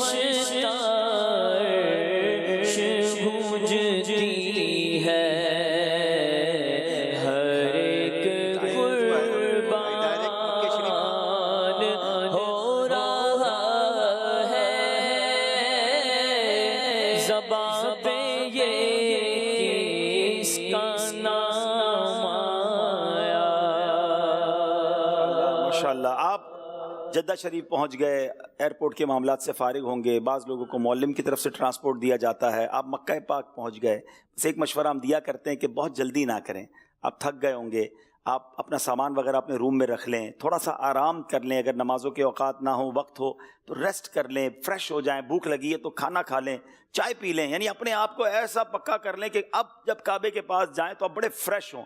نارملی کیا ہوتا ہے، ہم پاکستان میں بڑی چیزیں سوچ کے جاتے ہیں، یار پہلی نظر ہوگی کعبے کو تو خوب روؤں گا، بہت دعائیں کروں گا، پھر طواف میں بھی اللہ کی بارگاہ میں خوب دعائیں کروں گا، میں تو بس قدم قدم پر دعائیں کروں گا۔ لیکن ہم ایک غلطی پتہ ہے کیا کرتے ہیں کہ جب پاکستان سے یا دنیا سے جہاں سے بھی جا رہے ہوتے ہیں، مکے پاک پہنچتے ہیں نا تو اتنے تھکے ہوئے ہوتے ہیں اور کہتے ہیں نہیں یار ابھی بھی عمرہ کرنا ہے تاکہ جلدی سے احرام اتر جائے۔ پیچھے کانسیپٹ پتہ ہے کیا ہوتا ہے کہ یار یہ عمرہ ہو جائے گا نا تو احرام اتر جائے گا۔ میں نے پہلے ہی کہا نا احرام فرینڈلی بن جائیں، احرام کے ساتھ سونے کی عادت ڈال لیں تو آپ کو جلدی نہیں ہوگی۔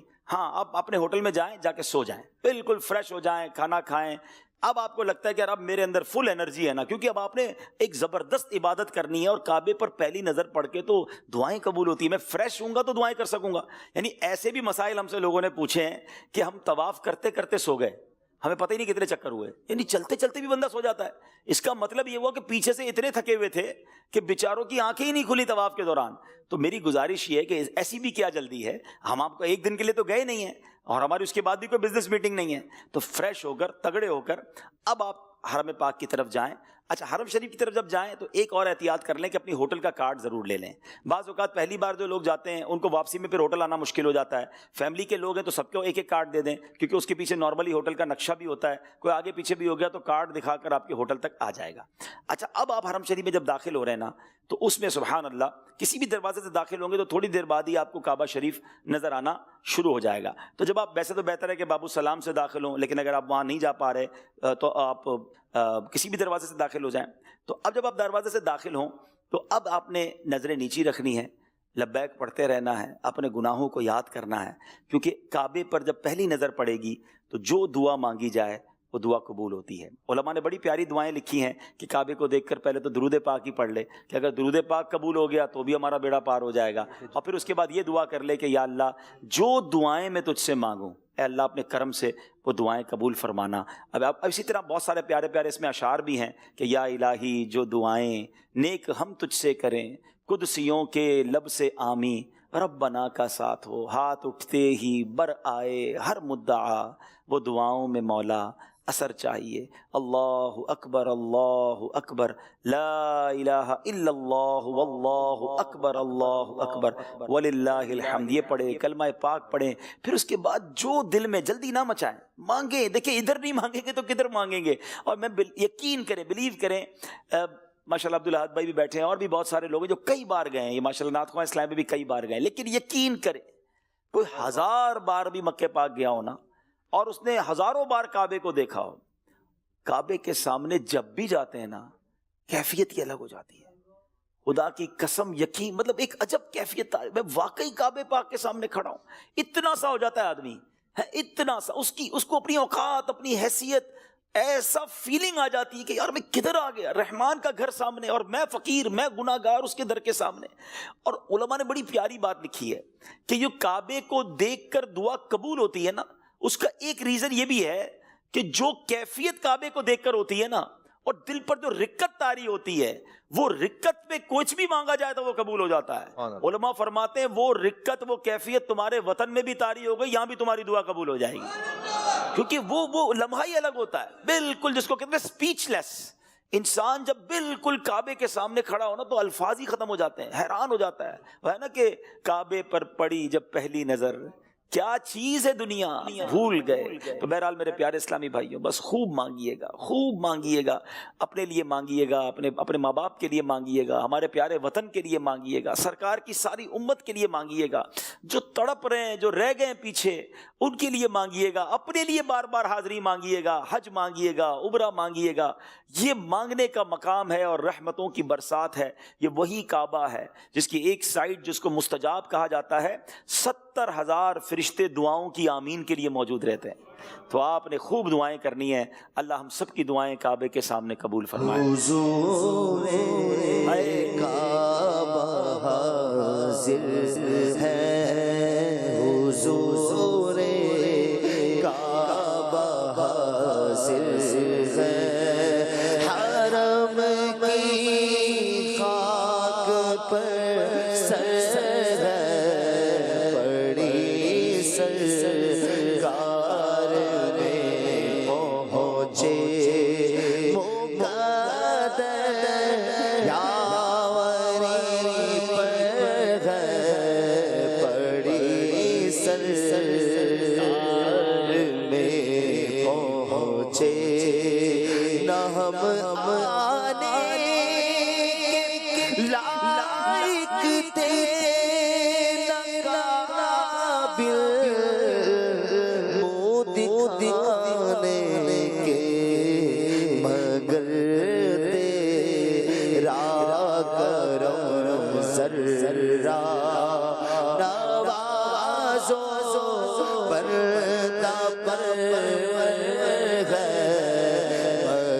بھائیوں اب کعبے کے سامنے پہنچ گئے ہیں. پہلے اچھی طرح دیکھ لیں کہ حجر اسود کہاں ہے. اس کی نشانی یہ ہے کہ گرین لائٹ تھوڑا سا پیچھے موجود ہوتی ہے اور لوگ وہاں پر استلام بھی کر رہے ہوں گے.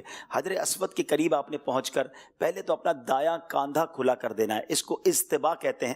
اور یہ کس طرح ہوگا میں ذرا یہ بھی دکھا دیتا ہوں, اور انشاءاللہ پھر ہم آپ کو امیر اہل سنت کا ایک بڑا پیارا سا کلپ بھی دکھائیں گے انشاءاللہ. یہ اب دیکھیں کہ سیدھا کاندھا جو ہے آپ نے کھول لینا ہے.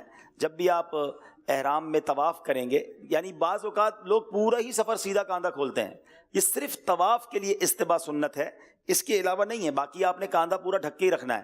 صرف جب طواف شروع کرنے لگیں تو یہ جو سیدھا کاندھا یہ آپ نے کھول لینا ہے. اب یہ تو چونکہ میں نے کپڑے پہنے ہوئے, ورنہ یہ سیدھا کاندھا آپ کا کھل جائے گا. اور اس کے بعد آپ نے طواف کرنا ہے. 7 چکر طواف کے پورے ہو جائیں گے تو پھر آپ نے یہ کاندھا جو ہے وہ ڈھک لینا ہے. آئیے چلتے ہیں بارگاہ امیر اہل سنت میں, کچھ امیر اہل سنت کے پرسوز طواف کے مناظر دیکھتے ہیں, اور پھر انشاءاللہ مزید آپ کو طواف کے بارے میں کچھ بتاتے ہیں. طواف شروع کرنے سے پہلے مرد حضرات کو استباء کرنے کا حکم ہے, یعنی چادر سیدھے ہاتھ کی بغل کے نیچے سے نکالیں اور چادر کے دونوں کنارے الٹے کندھے پر اس طرح ڈالیں کہ سیدھا کندھا کھلا رہے.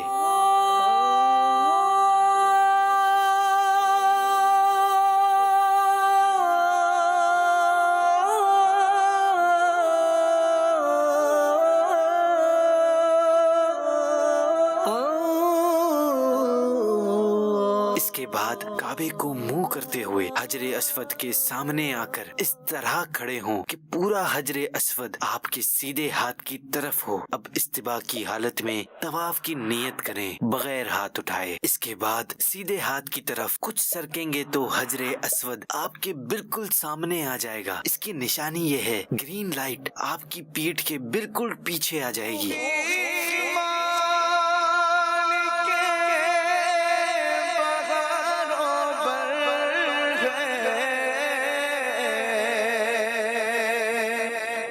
اب اگر ممکن ہو تو حجر اسود کو چوم لیں, اگر رش ہو تو دور سے ہاتھ کے اشارے کے ذریعے چوم لیں. تو ہی خالق جن و بشر ہے یا بارش اللہ کے کرم کی ہے, بارش آپ نے طواف کے پہلے 3 چکروں میں رمل کیا. صرف مردوں کو رمل کرنے کا حکم ہے. ٹھنڈی ہوا حرم کی ہے, ٹھنڈی. رمل کا مطلب یہ کہ مرد تیز تیز چھوٹے چھوٹے قدم رکھتا, شانے ہلاتا, جیسے قوی و بہادر لوگ چلتے ہیں ایسے چلے, مگر یاد رہے کسی کو تکلیف نہ ہونے پائے. یا اللہ یا رحمان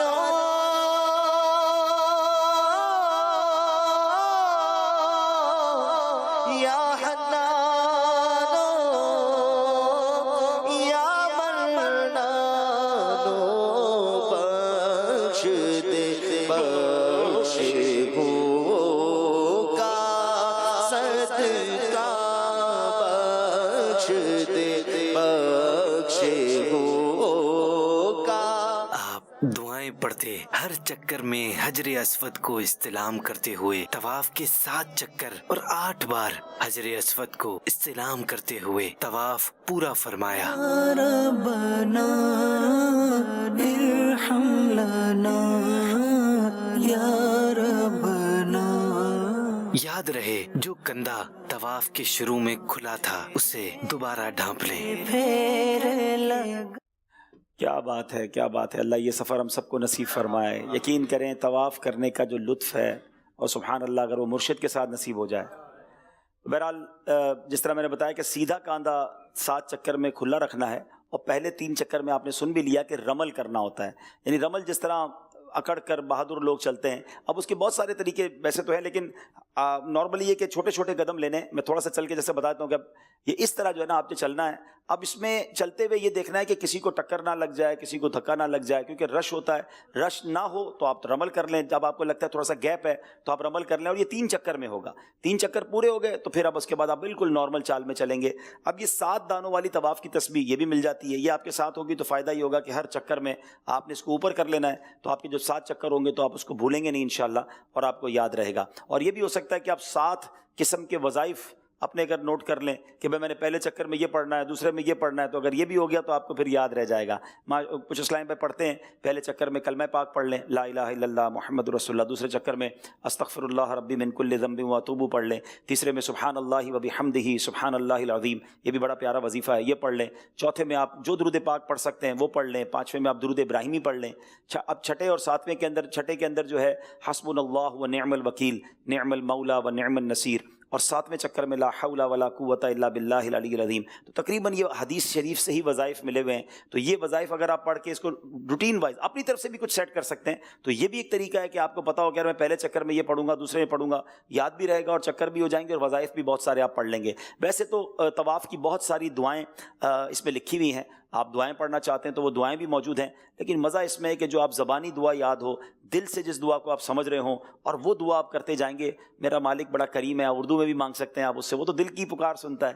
تو بس آپ نے اس سفر میں، ہاں اس میں ایک بات کی ایک احتیاط کرنی ہے کہ اگر آپ مناجات پڑھ رہے ہیں یا آپ دعا کر رہے ہیں تو آپ نے اتنی بلند آواز نہیں کرنی کہ آس پاس جو لوگ طواف کر رہے ہیں ان کو تکلیف ہو۔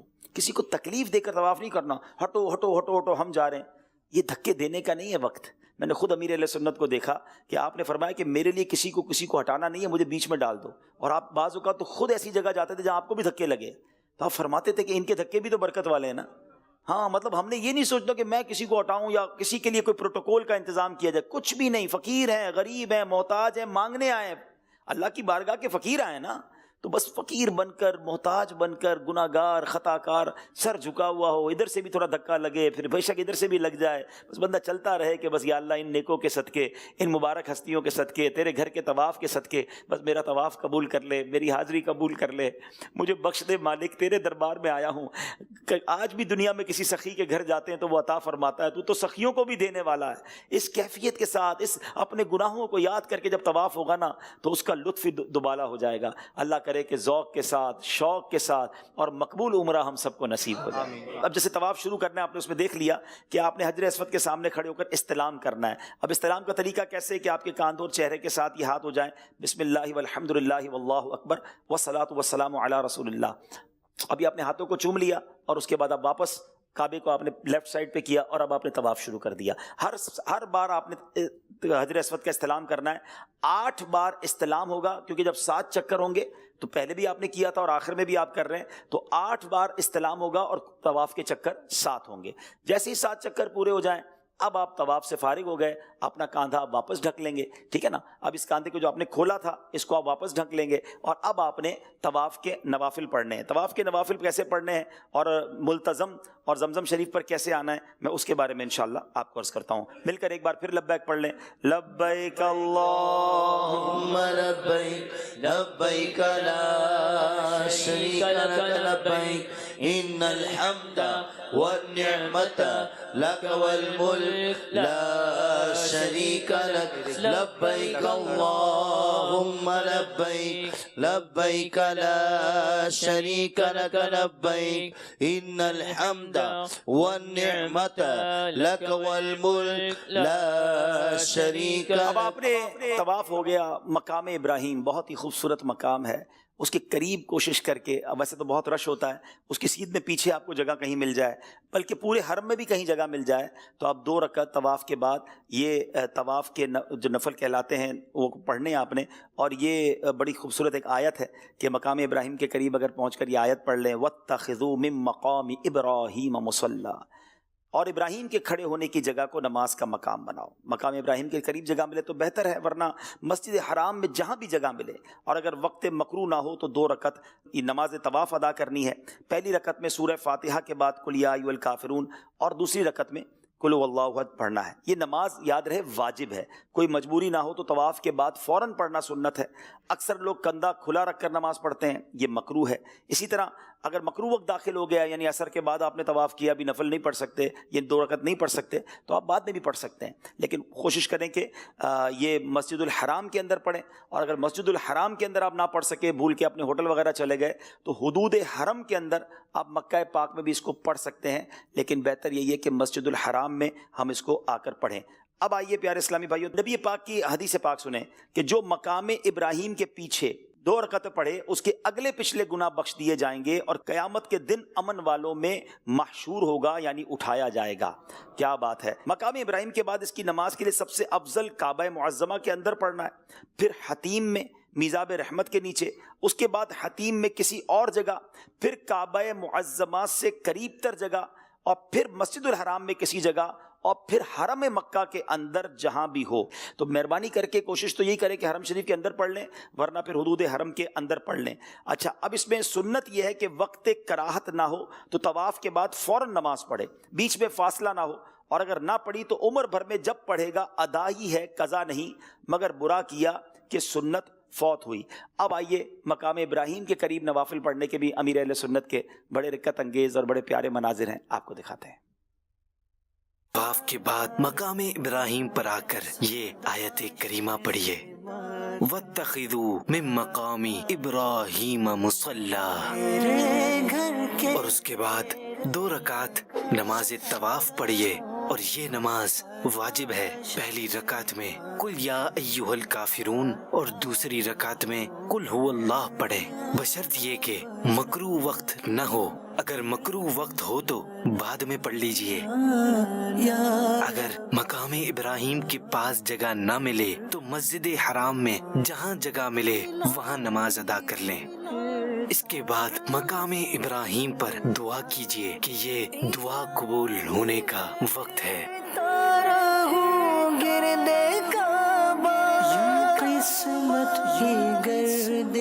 حدیث پاک میں ہے جو مقام ابراہیم کے پیچھے 2 رکعتیں پڑھے اس کے اگلے پچھلے گناہ بخش دیے جائیں گے اور قیامت کے دن امن والوں میں ہوگا۔ یہ 2 رکعتیں پڑھ کر دعا مانگیے، اس کے بعد ملتزم پر آئیے۔ ملتزم حجر اسود اور باب کعبہ کے درمیان کی جگہ کا نام ہے، خوب دعا کیجیے۔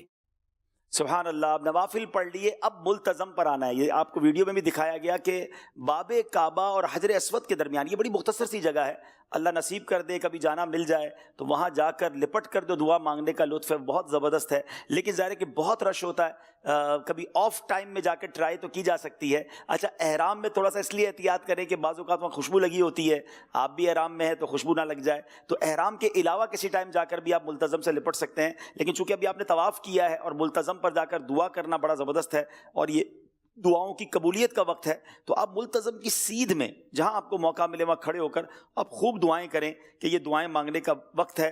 اور اس کے لیے ایک دعا بھی ہے، اسی کتاب میں لکھی ہوئی ہے، یا واجدو یا ماجدو لا تزل عنی نعمتا انعمتہا علیہ، اے قدرت والے، اے بزرگ، تو نے مجھے جو نعمت دی اس کو مجھ سے زائل نہ کر۔ پھر مزید ملتزم پر دعائیں پڑھنے کی لکھی ہوئی ہیں۔ اس کے بعد آپ نے زمزم شریف پر آنا ہے۔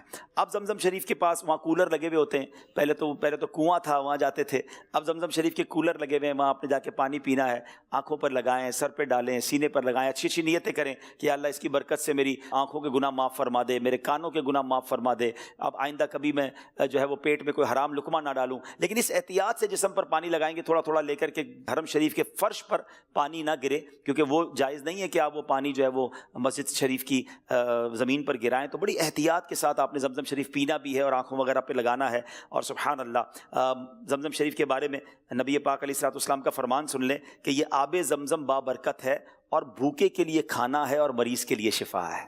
ایک جگہ میرے آقا فرماتے ہیں زمزم جس مراد سے پیا جائے اسی کے لیے ہے۔ سبحان اللہ، کیا خوبصورت شعر ہے نا یہ زمزم۔ زمزم اس لیے ہے جس لیے اس کو پیے کوئی، یہ زمزم اس لیے ہے جس لیے اس کو پیے کوئی، اسی زمزم میں جنت ہے، اسی زمزم میں کوثر ہے، اسی زمزم میں جنت ہے، اسی زمزم میں کوثر۔ سبحان اللہ۔ اب آپ نے سعی کرنے کے لیے صفا مروہ کی طرف آ جانا ہے. وہاں باقاعدہ بورڈز وغیرہ بھی لگے ہوئے ہوتے ہیں. اچھا سعی کے لیے بہتر یہ ہے، علماء فرماتے ہیں کہ جو بیسمنٹ ہے کوشش کریں کہ کسی طرح آپ کو بیسمنٹ تک رسائی مل جائے، تو وہ پرانے ہی حدود اربع کے لحاظ سے وہ صحیح ہے، تو وہاں جا کر صحیح کریں تو ماشاءاللہ وہ زیادہ بہتر ہے. تو اب صفا مروہ کے درمیان آپ نے صحیح کرنی ہے، اور یہ 7 چکر ہیں. اس میں بعض اوقات کچھ لوگ کنفیوز ہو جاتے ہیں کہ یار حجر اسود سے شروع کیا تھا اور حجر اسود پر آ کر ختم کیا تو یہ 1 چکر ہوا، تو اسی طرح صفا سے شروع کر کے واپس مروہ اور مروہ سے صفا آئیں گے تو 1 چکر ہوگا. ایسا نہیں ہے. صفا سے مروہ 1 چکر ہے، مروہ سے صفا پھر دوسرا چکر ہے، پھر صفا سے مروہ تیسرا چکر ہے. تو یعنی دوسرے لفظوں میں کہ صفا سے شروع ہوتی ہے اور مروہ پر 7واں چکر ختم ہوتا ہے. تو یہ آپ نے ذہن میں بات رکھنی ہے. دوسرا یہ کہ اس کی ماشاءاللہ بہت پیاری پیاری دعائیں ہیں، کتاب میں نیت بھی لکھی ہوئی ہے، بڑی پیاری نیت ہے. اے اللہ میں صفا اور مروہ کی سعی کا ارادہ کرتا ہوں، اسے میرے لیے آسان فرما، میری طرف سے قبول فرما. اور پھر خوب صفا پر دعائیں کریں، اور اب پیدل آرام سے سکون سے درود پاک پڑھتے ہوئے دعائیں پڑھتے ہوئے چلنا شروع کر دیں. اب صفا مروہ کے درمیان ایک گرین لائٹس آتی ہیں جس کو میلین اخضرین کہتے ہیں.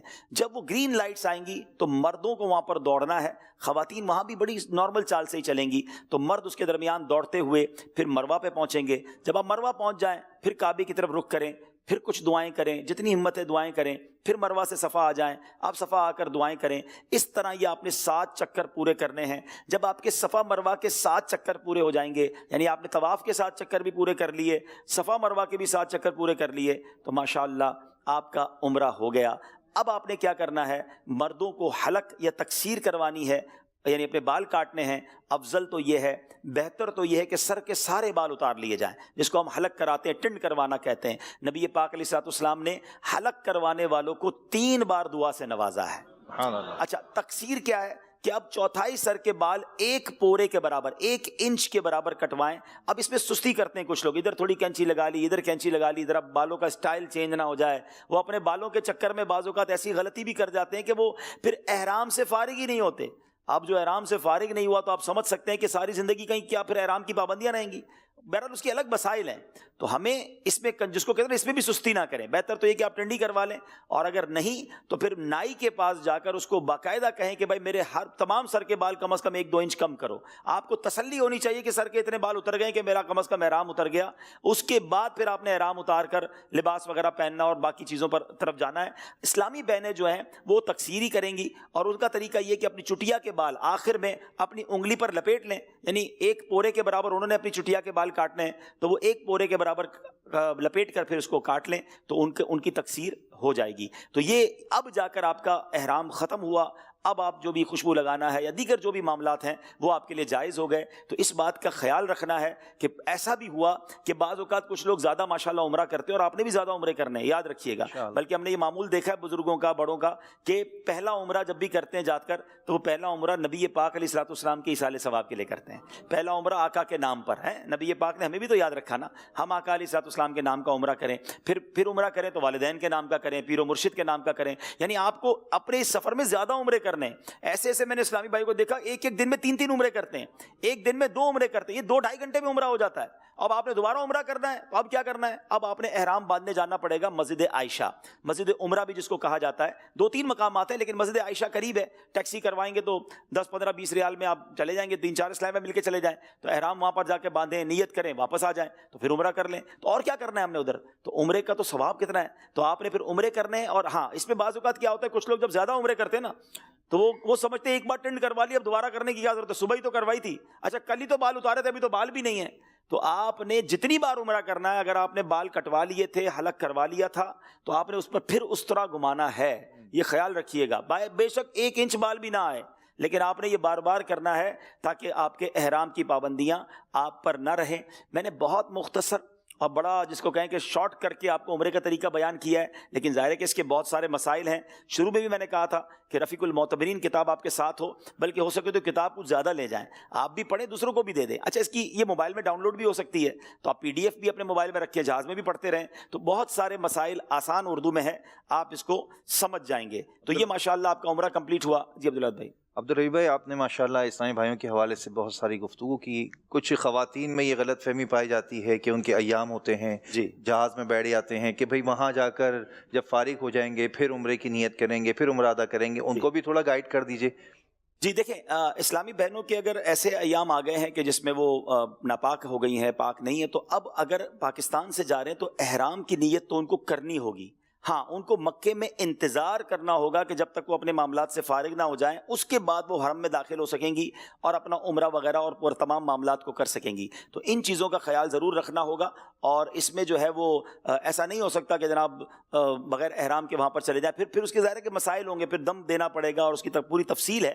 تو بہتر یہ کہ اگر کسی کے ساتھ ایسا معاملہ ہو جائے یا کسی کی فیملی کے ساتھ، تو وہ پھر علماء کرام سے، دارالفتہ اہل سنت سے اس کی مزید رہنمائی بھی لے لیں. ایک بات اور بھی اس میں ایڈ کیجیے کہ بہت سے لوگ زیارتوں کے لیے طائف چلے جاتے ہیں اور پھر وہاں سے واپس آتے ہیں، تو پھر وہ یہ بڑا اہم مسئلہ آپ نے بتا دیا، اور یہ واقعی شروع ہو گیا ہے. پہلے ایسا نہیں ہوتا تھا، مکے کی زیارت تو لوگ کرواتے تھے، اب ٹیکسی والے کہتے ہیں آپ کو ہم طائف بھی گھما کے لے آتے ہیں. طائف واقعی زیارت گاہ تو ہے، لیکن طائف میقات کے باہر ہے. یہ تھوڑا سا مسئلہ سمجھ لیں.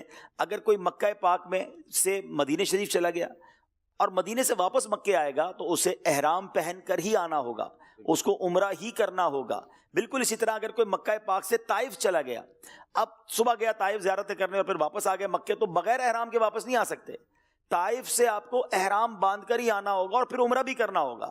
ہاں، اگر کوئی جدہ جاتا ہے تو جدہ اور مکہ جو ہے، جدہ میقات کے باہر نہیں ہے. تھوڑا سا ایک ٹپیکل مسئلہ ہے، میں اس لیے آسان کر دیتا ہوں، ورنہ پھر کبھی تفصیلی سمجھاؤں گا کہ میقات کیا ہوتی ہے تو حرم کیا ہوتا ہے. لیکن آپ یوں آسان لفظوں میں سمجھ لیں کہ مکے سے جدہ جانے والا وہ بغیر احرام کے واپس تو آ سکتا ہے، لیکن مکے سے طائف جانے والا جو ہے وہ احرام کے بغیر نہیں آ سکتا، اور مکہ پاک سے مدینہ طیبہ جانے والا بھی واپس مکہ بغیر احرام کے نہیں آ سکتا. اب اگر مدینہ پاک یا طائف جائیں گے تو احرام پہن کر ہی آنا ہوگا اور آ کر عمرہ بھی کرنا ہوگا. تو مبارک ہو، آپ کا عمرہ ہو گیا، اللہ یہ عمرہ قبول فرمائے. اور اب انشاءاللہ بار بار عمرے کرنے ہیں انشاءاللہ، دوبارہ آنا ہے نہیں آنا، بلکہ 50 بار طواف کرنے والوں کے لیے تو بڑی بڑی بشارتیں ہیں. اگر ٹارگٹ کر رہے نا کہ یار میں ایک ہفتہ مکے میں رہنا تو 50 طواف تو کرنے ہی کرنے ہیں. اب 50 طواف کا مطلب یہ نہیں کہ 50 چکر، ہر 7 چکر کا ایک طواف ہوتا ہے. تو اگر آپ عمرہ نہیں کر رہے تو آپ سادہ لباس میں طواف کریں، ٹھیک ہے نا. وہ الگ بات ہے کہ مطاف سے کرنے دیتے ہیں یا اوپر سے کرنے دیتے ہیں، لیکن 7 چکر آپ نے پورے لباس کے ساتھ کرنے ہیں تو آپ کا نفلی طواف بھی ہو جائے گا. تو بہرحال یہ چند باتیں میں نے عمرے کے حوالے سے بتائیں، اور پھر چلیں دیکھے وہ بستی جس کا رستہ دل کے اندر ہے. حسن حج کر لیا کعبے سے، آنکھوں نے ضیاء پائی. چلو دیکھیں وہ بستی جس کا راستہ دل کے اندر ہے. چلو دیکھیں وہ بستی جس کا راستہ دل کے اندر ہے. ماشاءاللہ ماشاءاللہ. میرے پیارے اسلامی بھائیوں، اب عمرہ ہو گیا ہے اور اب کہاں جانا ہے؟ مدینے جانا ہے. کیا بات ہے. اور مدینے ہر عاشق رسول کے دل کی یقیناً سب سے بڑی تمنا یہی ہوتی ہے کہ آقا کی بارگاہ کی حاضری ہو جائے. اچھا، کچھ لوگ عمرے سے پہلے مدینے پاک چلے جاتے ہیں تو ٹھیک ہے، پہلے مدینے جائیں تو انہی کیفیتوں کے ساتھ، انہی جذبات کے ساتھ جائیں جو انشاءاللہ ابھی ہم بیان کریں گے. اور اگر عمرہ کر کے جائیں تو سبحان اللہ. ویسے بہرحال مدینے کا سفر کی کیا بات ہے. ساری دنیا میں ہم سفر کر لیں مگر سفر مدینہ کی بات ہی نرالی ہے، اس کی کیفیت ہی نرالی ہے. مدینہ پاک کی حاضری کے لیے بہتر یہ ہے کہ درود پاک کی کثرت پہلے سے شروع ہو جائے، پھر آپ وہ نعتیں سنتے رہیں جس میں مدینہ پاک کے فضائل ہیں، مدینہ پاک کی گلیوں کا ذکر ہے، مدینہ کے سفر کا ذکر ہے. اپنے ساتھ اپنے موبائل میں کچھ ایسی نعتیں لے کے جائیں. خوش الہان نعت خوانوں کو سننا بھی یہ ہمارے ذوق میں اضافے کا سبب ہے. اور اگر آپ مکہ پاک سے مدینہ جا رہے ہیں تو تقریباً یہ 450 کلومیٹر کا سفر ہے. اپنی گاڑی میں جاتے ہیں تو 5 گھنٹے میں، بعض اوقات 6 گھنٹے میں نمازوں وغیرہ کے لیے رکیں، بس میں شاید 7 گھنٹے لگ جاتے ہیں. بہرحال یقین کریں زندگی کا سہانا سفر ہوتا ہے. اب ہم کیفیت چلیں، جو لوگ حقیقی طور پہ جا رہے ہیں وہ انشاءاللہ جائیں گے تو ہمارے لیے دعا کیجیے گا، اور جو نہیں جا پا رہے ان کو یوں سمجھیے کہ وہ آنکھیں بند کر لیں. ہم تصور میں مدینے چلتے ہیں تو انشاءاللہ اس بہانے سے مدینے کی ایک کیفیت بھی بن جائے گی سفر کی. تقریباً 450 کلومیٹر کا سفر ہے. جب ہم گاڑی میں بیٹھیں تو جس کو کہتے ہیں نا کہ تیار ہو کر کہ بس آقا کے در پہ جا رہا ہوں. اب راستے میں بھی فضول باتوں سے بچتے ہوئے، درود پاک پڑھتے کرتے ہوئے آقا علیہ الصلوۃ والسلام کی بارگاہ کا تصور جماتے ہوئے ہم آگے چلے جائیں، اور پھر یہ حدیث ذہن میں رہے کہ نبی پاک نے بلایا ہے، میرے آقا نے فرمایا ہے من زار قبری وجبت لہ شفاعتی، جس نے میرے روضے کی زیارت کی اس پر میری شفاعت واجب ہو گئی۔ تو میں گناہگار آقا کے در پر کیوں نہ جاؤں کہ وہاں شفاعت کا وعدہ ہے، شفاعت کی خیرات کا وعدہ ہے، تو سارا راستہ درود پاک پڑھنا ہے، مدینہ پاک کے تصور میں گم رہنا ہے، اور اپنے آپ سے کچھ اس طرح باتیں کرنی ہیں کہ دھڑکنوں تم ہی کہو وقت وہ کیسا ہوگا، دھڑکنوں تم ہی کہو وقت وہ کیسا ہوگا، سامنے میرے جب گنبدے خضرا ہوگا۔ درود پڑھتے رہیے گا، اپنے دل کو پیارے آقا کی یادوں میں گم رکھیے گا۔ اللہ کرے کہ ایسی کیفیت بن جائے کہ دل میں نبی کی یادیں، لب پر نبی کی نعتیں، جانا تو ایسے جانا سرکار کی گلی میں، ایک روز ہوگا جانا سرکار کی گلی میں، ہوگا وہی ٹھکانا سرکار کی گلی میں۔ ہماری گاڑی، ہمارا قافلہ مدینے کی طرف رواں دواں ہے، اسی کیفیت میں درود پڑھتے ہوئے جا رہے ہیں۔ اے لیجیے، ہر تھوڑی دیر بعد ایک بورڈ بھی تو آ رہا ہے، کتنا خوبصورت اس پر لکھا ہوا ہے مدینۃ المنورہ، اتنے کلومیٹر رہ گئے ہیں، ارے تھوڑا اور آگے بڑھے، ایک اور بورڈ آ گیا، اب کلومیٹر اور کم ہوتے جا رہے ہیں۔ اللہ اکبر، کیسی ہوائیں، کیسی فضائیں، دائیں بائیں دیکھتے ہیں، دیکھا جائے تو ریگستان ہیں، یہ بیابان ہیں، یہ بڑے بڑے نارمل سے پہاڑ ہیں، مگر چونکہ یہ پہاڑ حرمین طیبین کے ہیں، صحرائے عرب ہے، اس میں ایک عجب سی رونق ہے۔ دنیا میں کہیں اور بغیر سبزے کے پہاڑ ہوں، بغیر سبزے کی زمین ہو تو اچھی نہیں لگتی ہے، مگر عرب کے ریگستانوں کی کیا بات ہے، عرب کے صحراؤں کی کیا بات ہے، ان بیابانوں کی کیا بات ہے، کیونکہ یہ میرے محبوب کی خوشبوؤں سے بسے ہوئے ہیں۔ ہمارا قافلہ مدینے کی طرف رواں دواں ہے۔ اللہ اکبر، اب آہستہ آہستہ ہوائیں بدلتی جا رہی ہیں، فضائیں بدلتی جا رہی ہیں۔ بات کیا ہے باد صبا اتنی کیوں معطر ہے، بات کیا ہے باد صبا اتنی کیوں معطر ہے، سبز سبز گنبد کو چوم کر چلی ہوگی۔ دل سے یہ صدا آ رہی ہے کہ اب مدینہ آنے والا ہے، مدینہ آنے والا ہے۔ میں گناہگار مدینے کی طرف جا رہا ہوں اور مدینہ قریب آتا چلا جا رہا ہے۔ کیسے میں مدینے میں داخل ہوں گا؟ میرے گندے قدم اور ان کا حرم، لاج رکھنا خدا میں مدینے چلا۔ اعلیٰ حضرت امام اہل سنت بھی تو جھنجھوڑ رہے ہیں نا، اللہ اکبر، اپنے قدم اور وہ خاک پاک، حسرت ملائکہ کو جہاں وضع سر کی ہے، معراج کا سما ہے، کہاں پہنچے زائروں، ارے کرسی سے اونچی کرسی اسی پاک در کی ہے۔ اب ایسا کرتے ہیں، اب تو مدینہ بڑا قریب آ گیا ہے، گاڑی کو رکوا لیتے ہیں، ذرا تازہ وضو کر لیتے ہیں، تاکہ جب مدینہ پاک میں داخلہ ہونا تو وہ با وضو داخلہ ہونا چاہیے، تو وضو وغیرہ سے فارغ ہو جائیں، تاکہ اب دوبارہ ایک اچھے ذوق کے ساتھ با وضو مدینہ پاک میں داخلہ ہوگا۔ وضو کر لیا، اب چلیں پھر گاڑی میں بیٹھ گئے، ہاتھ میں تسبیح ہے، سر جھکا ہوا ہے، اپنے گناہ بھی یاد آ رہے ہیں، اور یہی کیفیت ہے کہ ہوئی امید برابر مدینہ آنے والا ہے۔ جھکا لو اب ادب سے سر، مدینہ آنے والا ہے، مدینہ آنے والا ہے، مدینہ آنے والا ہے، مدینہ آنے والا ہے، دیکھو مدینہ آنے والا ہے، مدینہ آنے والا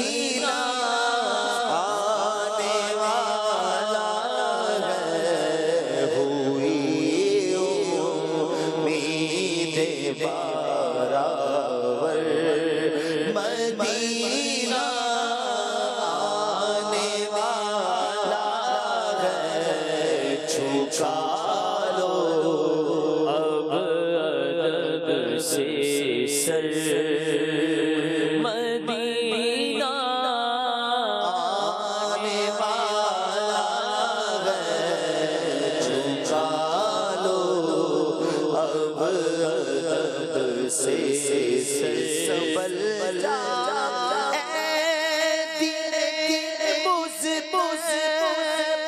مدینہ آنے والا ہے، مدینہ آنے والا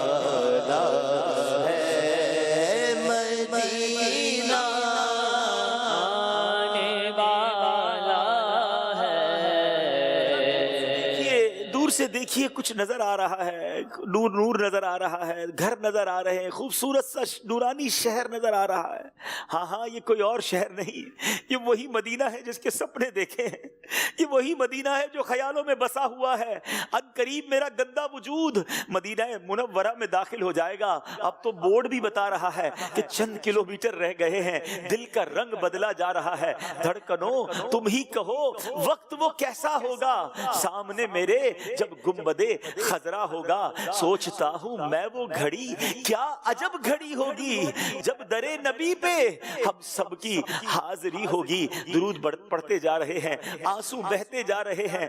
بڑی بڑی عجیب سی کیفیت ہے.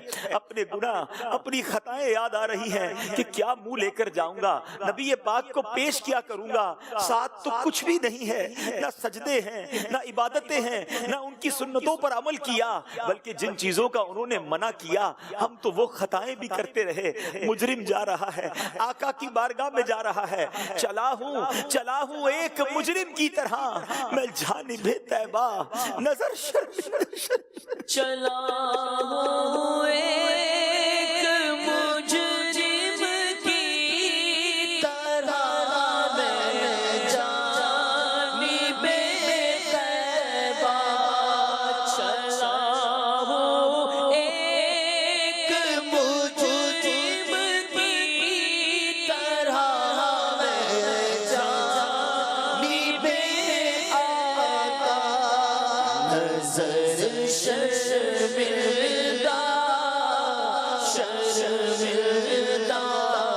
بدن لرزیدہ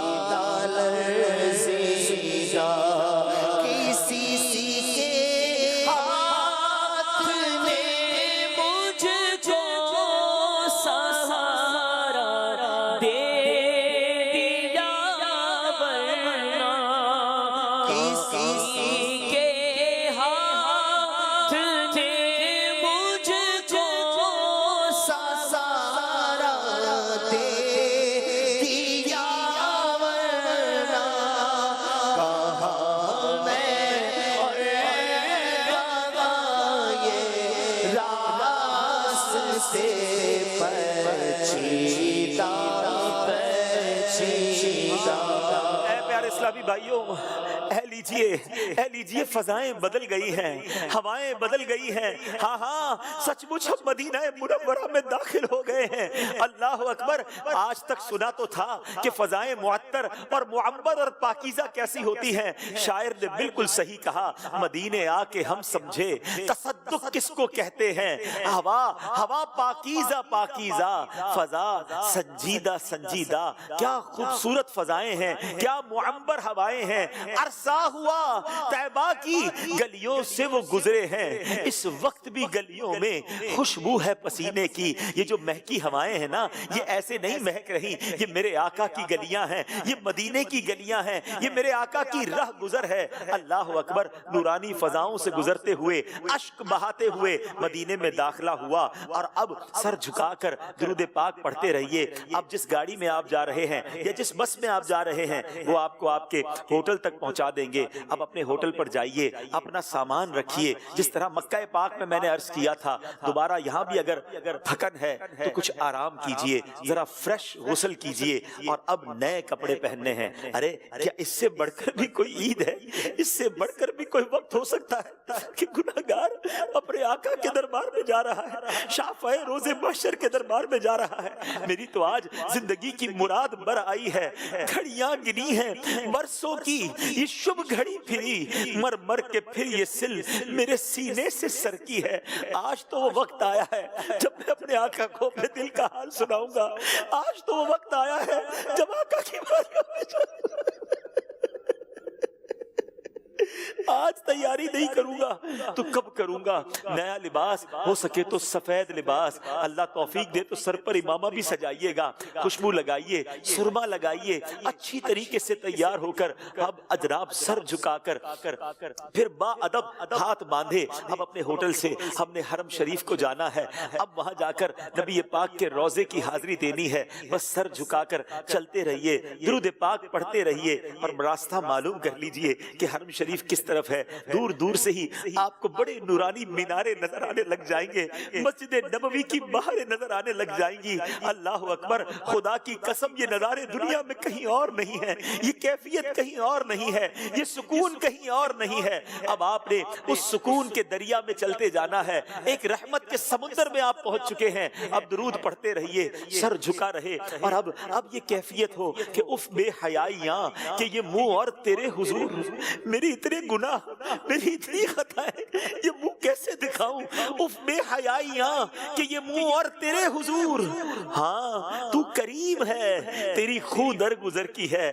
آقا کریم کے در پر نہیں جاؤں گا تو کدھر جاؤں گا؟ کبھی گناہ یاد آئے تو سر شرم سے جھک جائے، اور کبھی دل سے یہ آواز آئے کہ غلام آقا کے پاس نہ جائے گا تو کہاں جائے گا؟ انہوں نے ہی تو بلایا ہے کہ میں اپنے گناہ گاروں کی شفاعت کروں گا۔ یہ آقا کریم ہے، یہ رحیم ہے، تم اس کے مددگار ہو، تم اس کے طرفدار، جو تم کو نکمے سے نکما نظر آئے، لگاتے ہو اس کو بھی سینے سے آقا، جو ہوتا نہیں وہ لگانے کے قابل۔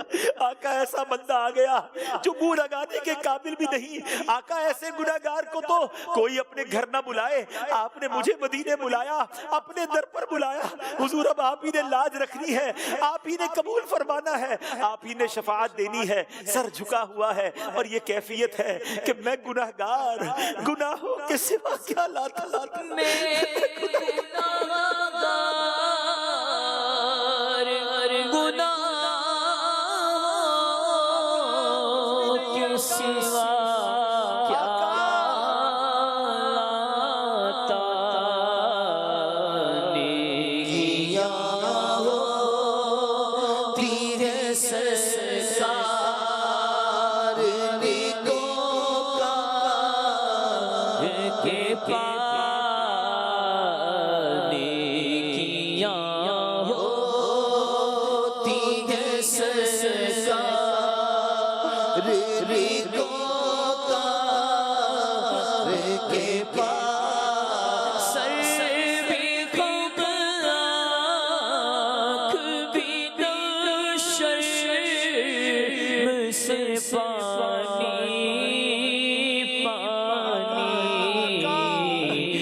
کسی کے بھی گھر دنیا میں جاتے ہیں، کوئی تحفہ لے کر جاتے ہیں۔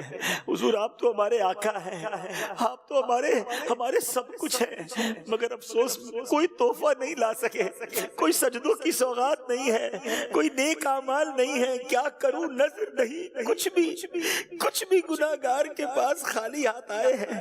آقا مگر آقا میں تو آپ کے در کا گدا ہوں نا، میں تو خود ان کے در کا گدا ہوں، اپنے آقا کو میں نظر کیا دوں؟ میں تو خود ان کے در کا گدا ہوں، اپنے آقا کو میں نظر کیا دوں؟ اب تو آنکھوں میں بھی کچھ نہیں ہے، ورنہ قدموں میں آنکھیں بچھا دوں۔ حضور بس گناہگار کو قبول کر لیجئے، یا رسول اللہ میرا سلام قبول کیجئے۔ انہی کیفیت کے ساتھ چلتے چلتے ہم گنبد خضرا کے قریب آ گئے ہیں۔ اب وہ دیدار کرنا ہے جس دیدار کے لیے آنکھیں ترس رہی ہیں۔ کبھی یاد آتا ہے یہ آنکھیں تو گناہ کرتی رہیں، یہ آنکھیں تو حرام دیکھتی رہیں، ان آنکھوں سے یہ پاکیزہ نظارہ کیسے دیکھیں گے؟ اے کاش ایسی نگاہ ہو جائے کہ یہ آنکھیں اجیالی ہو جائیں، یہ آنکھوں کے گناہ معاف ہو جائیں، اور اب لرزتی آنکھوں سے تڑپتے دل کے ساتھ اپنے سر کو اٹھائیے۔ ہاں دیکھیے یہ رہا گنبد خضرا، یہ رہا وہ گنبد خضرا جس کو آنکھوں سے، جس کو تصویروں میں چوما تھا۔ کس قدر خوبصورت، کس قدر جلوہ پیارا ہے ہماری آنکھوں کے سامنے۔ الصلاۃ والسلام علیک یا رسول اللہ، الصلاۃ والسلام علیک یا حبیب اللہ، الصلاۃ والسلام علیک یا نبی اللہ، الصلاۃ والسلام علیک یا نور اللہ، اسألک الشفاعۃ یا رسول اللہ، اسألک الشفاعۃ یا رسول اللہ، اسألک الشفاعۃ یا رسول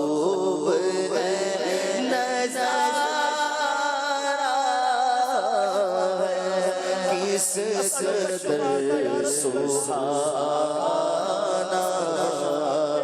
کیسا پیارا ہے، کس قدر سبحانہ